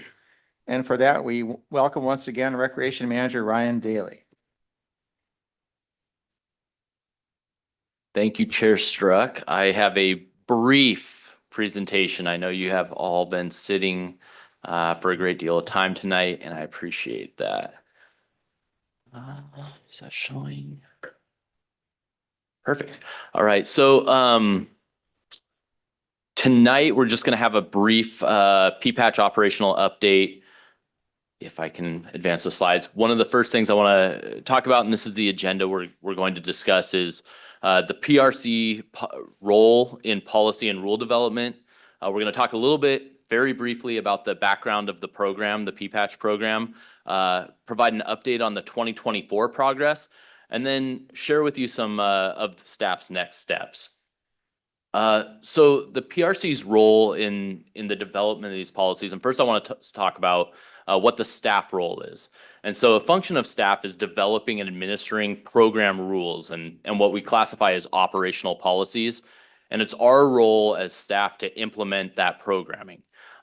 So as we go forward, that's something I'd like the commission to kind of keep in mind. And then also the commission serves in an advisory capacity. And so a lot of times when we're coming, as we are doing tonight as well, oftentimes we're seeking a recommendation or trying to provide a community forum for people to come in and share their input. And so that's a focus of what this group and what this body does. I know a lot of times when we hear public comment, that public comment might be directed at the Parks Commission, but you often see myself or other staff members in the background feverishly writing because we're utilizing that forum to take in that input. And the other thing that we really utilize, and that's what I was just sort of alluding to, is utilizing the PRC to support that policy development. It creates a transparent process so that the community can see the discussion that's happening. Us as staff have the opportunity to bring forward ideas, and the PRC gets to help us weigh those ideas or those policy elements or rules to help decide if that's something that's going to be beneficial to the community. And oftentimes we'll ask for the PRC to endorse that and thus supporting the direction we're moving forward as staff. And I will ask the city manager if she ever cares to jump in to do so. But so a little bit of background on the P-Patch program. And a lot of you have heard this because we had discussed this about a year ago. The P-Patch was established back in 1977 behind the former Mercer View Elementary School, and that's located here behind the community center. And that P-patch space occupies approximately 49,000 square feet of park space in Luther Burbank Park. Included in that area is between 50 and 60 plots, varying in size, shape, appearance, and most of these plots are surrounded by participant constructed fencing. And I believe actually all of you have had a chance to get up and check out that area, so you're well acquainted. In spring of 2023, staff was identifying some challenges and a need to redevelop program rules and to establish a purpose and an objective for the program. Previously, it didn't have a clear direction or expectation of what needed to or what should be occurring in that park space. And what these rules should provide is a tool for fair and equitable access to the program. And it also holds the participants as well as staff accountable for those requirements. So that is something that wasn't in place before, and I think that's possibly led to some of the challenges we may have experienced over the last couple of years. Staff utilized the PRC in an advisory capacity to assist in that redeveloping of the program rules and to establish that program purpose and objectives for the program. Participants were informed last year of opportunities to come in and share input. I met with numerous, I know a number of the commissioners did as well, and also received some of that input directly. Following 2 public meetings and after reviewing public comments, the Parks and Recreation Commission endorsed those new P-patch rules, and that was on October 5th of 2023, just over a year ago. So I'm not going to go through all of the purpose and the objectives, but I put them on this slide because it's something that guides staff work. It's something that informs us in our decision-making process, and I'll talk about that here in a bit. But just to cover a couple of the quick objectives is to provide and allocate designated plot areas for community gardening activities, to enable gardening and gathering opportunities which improve mental and physical health, align participation with maintaining the natural character of the park, providing an environment that enables participants of all different ages and demographics to come together and interact, and then to utilize the gardening plots in the surrounding area to enhance the biodiversity and contribute to the preservation of the environment in that area. So just a couple of what I'll call program stats, and you're going to hear me use words like approximately and well, maybe approximately might be the best way to go here because we don't have a definition on a lot of these items. That's a work in progress. So currently we have 58 P-patch plots ranging in size and appearance. 5 of those are individuals that have multiple plots. We have 49 registered participants currently, and we have a wait list of 47 participants. And you'll see in parentheses there, unverified. Our wait list has not been updated regularly, or I should say we've added people, but we haven't removed or really coordinated or documented that in maybe the most appropriate manner. And that's something that we're working on as staff. How does one get on the wait list? Excellent question. They call. We have a number and we have the park's email, and that's how they go through. One of the things, and this kind of the last bullet point there, we haven't been actively promoting or marketing this program. And the reason for that is for lack of a better term, we haven't gotten our arms around it. It's a program that's sort of evolved and hasn't received maybe the amount of staff dedication to documenting and holding users accountable. Part of that goes back to the rules being very vague and challenging. So that's part of the challenge that's within that. Vacant plots, we have somewhere between 10 and 12. One of the things we're working on and something that came up last year was the water emergency. So we had a number of individuals who didn't tend their plots because they were conserving water through that period. And so we don't know for sure if they're planning to return or otherwise. So that's something we're going to be working on as we go forward. So progress to date, our focused work has been aligning participation with those program purpose and objectives. As you heard tonight through public comment, some people have multiple spots. Some people are tending multiple spots. That's not necessarily part of the purpose of this program or the objectives of this program. It's the opportunity to garden, not to determine a large amount of space that you can claim to do so. It's more about opportunity to the activity that we're focused on. One of the things we've done a better job of as of recent is establishing communication with the participants. We do have and have regularly had challenges with being able to contact participants or get back in contact or get responses. And thus the program has kind of went stagnant and you haven't had that ability to move forward. So that's something we're focused on this last year. We identified a need to update the registration process and documentation for the plot maps. And I'll show one of those maps here in a second and the assignments. We just haven't done a great job. Our registration software didn't align with the process we were undertaking. So we had some misinformation and didn't have quite all of the information we would have liked to have that we generally have for all of our other programs. We've determined that we're working on determining which P-patch participants are going to return in 2025, who's active and who's planning to return or who's inactive and not planning to return. As you heard, we did have a P-patch participant who passed away, who had 3 plots. There's another opportunity for us to reallocate those plots. As I mentioned, we had the wait list of 47 individuals. We're currently working on establishing which of those individuals are still interested in coming into the program, which of those individuals is actually eligible for the program, knowing that non-residents would now be not eligible. So that's something we need to work through as well. And then one of our major items through this transition over the last couple of years has been establishing our park maintenance support and the level of service they're able to provide to that area.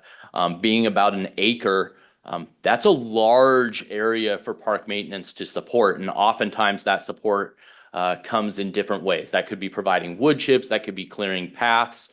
Some of those activities are hampered by the topographical features up there, just being on a hillside.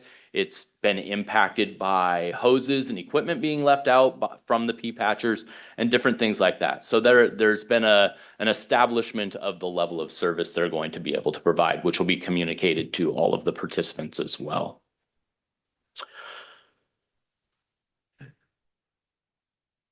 Prominent issues. So one of the things we've really focused on this last year is figuring out where do our issues lie in this program, and we've had the opportunity to sort of get our hands around that.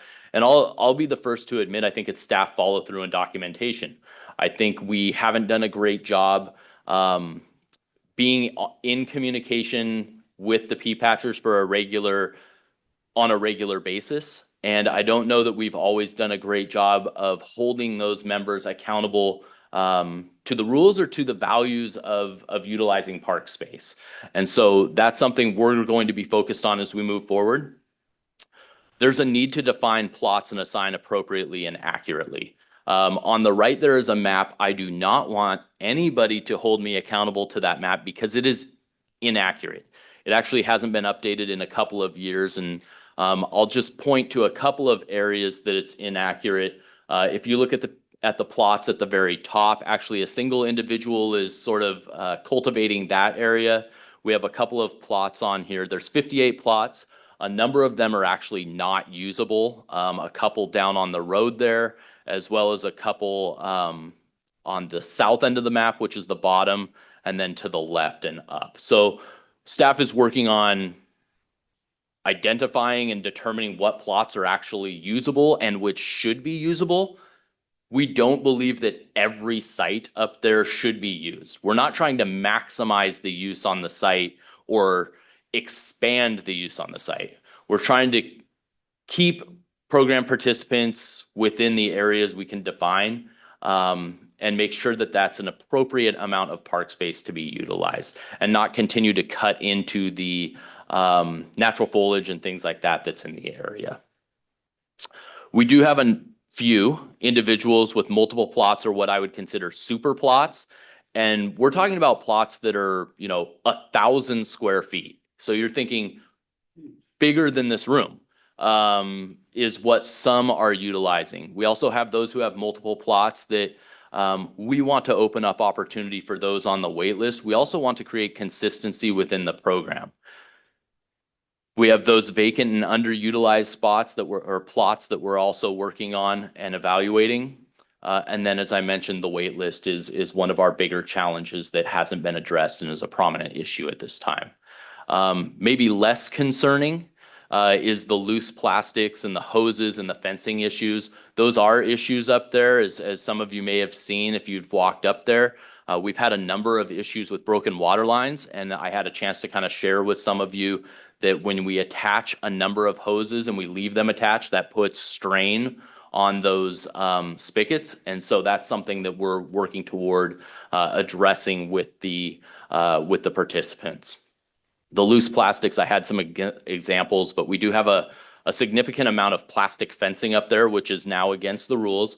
I won't say that I'm looking to just go up there and rip all of that out right now, but what we are seeing is some of that starting to break down. And when it breaks down, or rabbits or anything like that are coming through and chewing on it, it starts to get into our ecosystem, which can go, flow through the food chain or into the lake as well. And so I just put a small note here at the bottom is a key area of focus for us is to enhance the consistency and efficiency of the program. One thing you may not be aware of, we are down one staff member, and that staff member was the person responsible for running the program. I've since stepped in over the last couple of months to help, we'll call it right the ship, and start having conversations with the P-patch users to be able to address some of these issues so that as we move forward over the next couple of years, we're much more efficient, we're much more clear on expectations, and thus the participation can continue in a more effective manner. So one of the things I just wanted to highlight real quick, and you heard from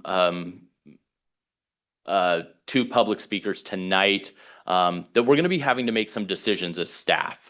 We need to make decisions on plot size, alignment, who needs to make changes to their plots, an array of items. And I just want to share what staff is going to utilize in making those decisions. And first and foremost, we're going to act in the best interest of the program and the community. We're looking at that. We're utilizing the program purpose and those objectives to inform the decisions that will be made. I feel that it is extremely important that we steward the access of public park space in a way that's beneficial to the community and aligned with the community values. So that's something we're always looking at is how is this space being used? What's the volume of usage in that location? And then providing those equitable opportunities is extremely important as well. When we have some participants who get a very limited sliver of access and others who are maybe utilizing more space than is actually necessary to meet the objectives of the program, we start to have an inequitable experience, and we want to try to start to right that ship and create that consistency.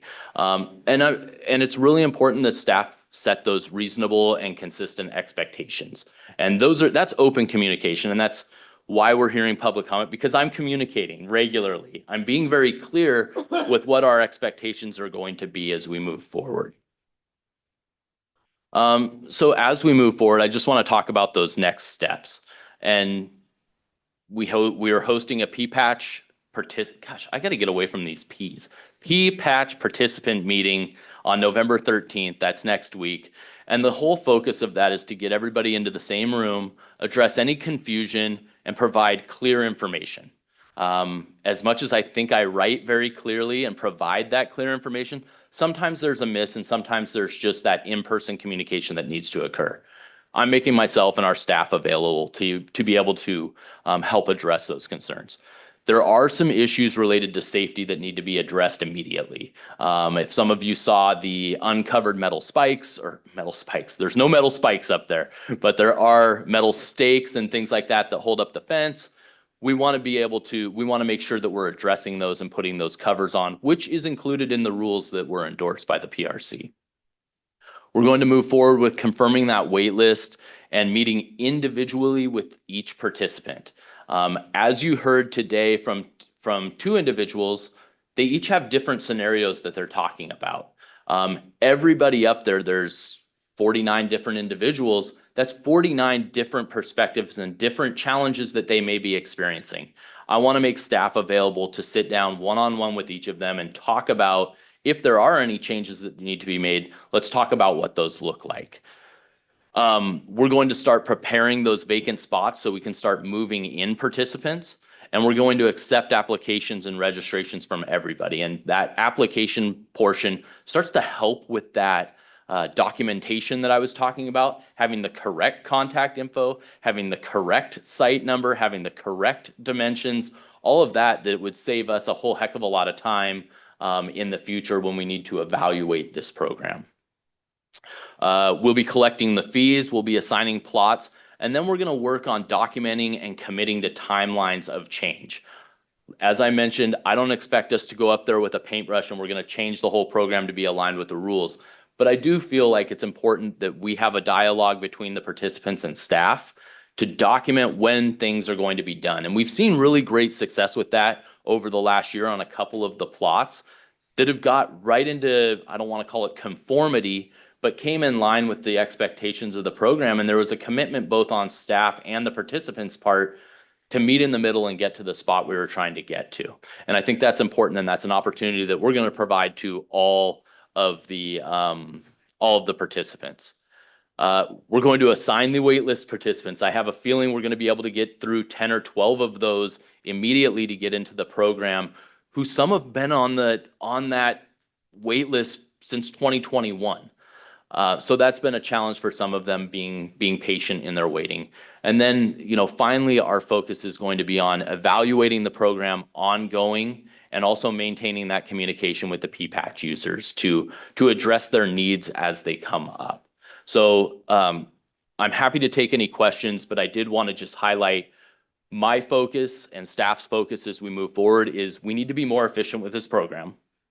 It's occupying a great deal of staff time.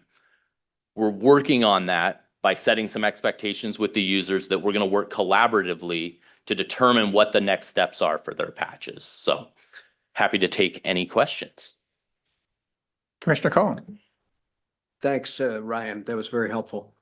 For the couple of people who either have more than one plot or large plots or both, do we know whether these people were actually told by staff, whether the staff is still here or not, told that was okay, or either that way or through sort of benign neglect?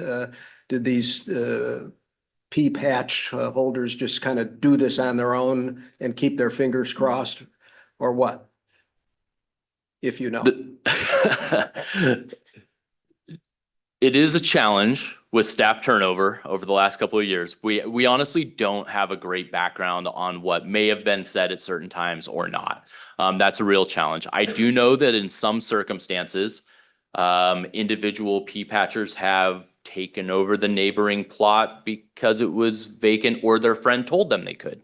There's a variety of situations that play into this, and that's maybe part of the detective work I'm undertaking right now, is having these individual meetings to hear what was said or what wasn't said or what was allowed. But beyond that, it's having the conversation with me and the participant to find out what makes sense here. Because I will tell you, walking up there, and I think that some of you might agree, there's some situations that you'll look at and you're like, this doesn't make sense, that an individual resident has this much public park property. And then you'll walk by and you'll go, gosh, but you know what? It makes sense that we combine those two plots because those are two tiny plots and that person should have the same size plot as everybody else. So there's this level of give and take and evaluation that really needs to occur.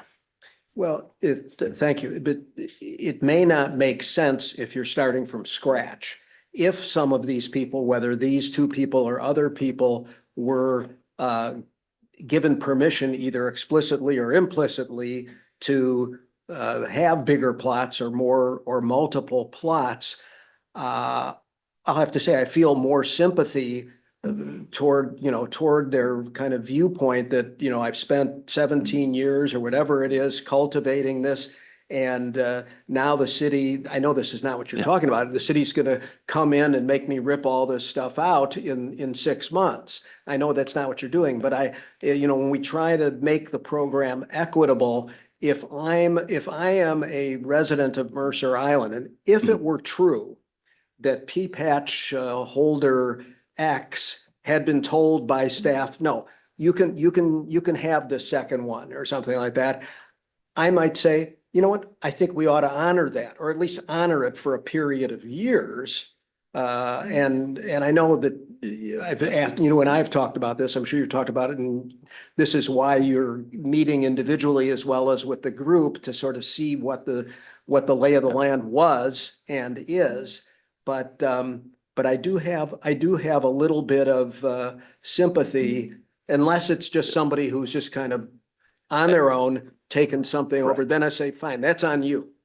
And then particularly if when we know that the staffing of the program and the challenges of COVID made it difficult to administer it, that kind of adds to my feeling that staff maybe ought to think about cutting some slack to some group of people, but we don't know the information. I think you're right on this, on the right track here, Commissioner Cohen. I would also just say that each situation, as I mentioned, is very unique. And opportunity arises in different scenarios. When you're talking about someone who may have a plot that half of that plot is not being utilized, or the upper portion, maybe they didn't plant it in the last couple of years or for whatever reason, and you have opportunity to make that transition, I think that's a good opportunity to take. If it's actively being utilized, I think that provides a different set of circumstances that staff would evaluate over what makes sense. I'll tell you, I'm not looking to create problems. I've got enough to deal with across the board, but I do think that aligning this program and starting to create consistency is going to be very important. Now what that looks like on an individual basis, I think I have to work through that and decipher what the actual footprints are. I showed that map earlier. I don't know that any of that is actually accurate. I know some of it is. I know some of it isn't, and I need to drill down on what people are using. And I think when we went up and we walked by and we checked out some of those plot locations, we know that some of those that have multiple, those individual plot holders who have multiple plots are not utilizing both. And so when we talk about the conversation of grandfathering, that's where I'm really uncomfortable with just making blanket statements of any kind. I still want to have the conversation, and I want to utilize the purpose and of the objectives of the program. And I want to make sure that individuals are getting what they need out of that. Now, if that's, as you were stating, a duration of time for them to transition from their plot, we can work on that and we'll talk about that. But to think that an individual would have multiple plots for the perpetual future, that's just not something that staff's going to get behind from an equitable standpoint of access to the program. But we will work on what that transition looks like. Or, as I mentioned, does it make sense just to merge those two together in whatever situation that might be? Thanks. All right. I just have a comment that I really appreciate the work that you're doing and the vision that you have for this. I know it's taken a lot of time and energy. I especially appreciate that you're meeting with each individual plot owner, well, not owner, but plot gardener. But it was particularly helpful to walk through that area with you recently because of the sizing variation of the plots. And I can see that some of these scenarios should be really, pretty easy to iron out because some of the multiple plots aren't even as big as some of the single plots. And so indeed, I had that experience of this, some of this doesn't make sense. And so I love that you're working towards conformity. And even though there are difficult decisions to be made, I think if you can come up with a mutually agreeable plan over time, I think it will end up at a great place. So appreciate the work that you're doing on this. Thank you. And one other thing I would just add, and some of you had heard in public comment and emails that had come through, a 10 by 40 standard.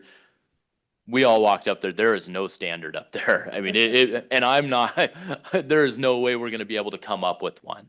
More than likely, as this program evolves, we're going to come up with a square footage that will allocate to plot sizes. So you'll have a small, medium, large sort of an aspect that we can apply that to based on square footage, because it's my brain hurts starting to think about how that would work. I know that 10 by 40 comment that may have been made by previous staff members, again, I'm not necessarily aware of what that context was. It was partially to decide what's a full plot versus a half plot. But that's not something we're going to be focused on or trying to adhere to in any sense. Any other questions or comments? I just great. curious. Thank you. The people that have the really big plots, are they paying for more than one, or are they just paying the one fee? If you have a giant plot. Excellent question. That's part of our challenge, honestly. A bit of inconsistency. Most who have separate identified plots are paying for multiple plots.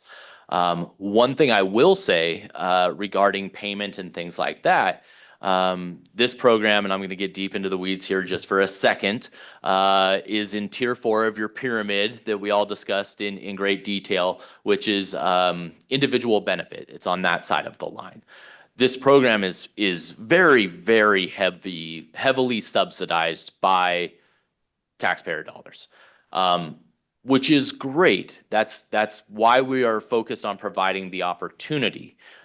But when you have multiple plots that are subsidized and you're using that volume of water and that volume of service, you start to see that delta increase. And so there's obviously a way for us to charge for that. There's ways to add fees, but I point back to the purpose and the objectives, which are to provide opportunity, not necessarily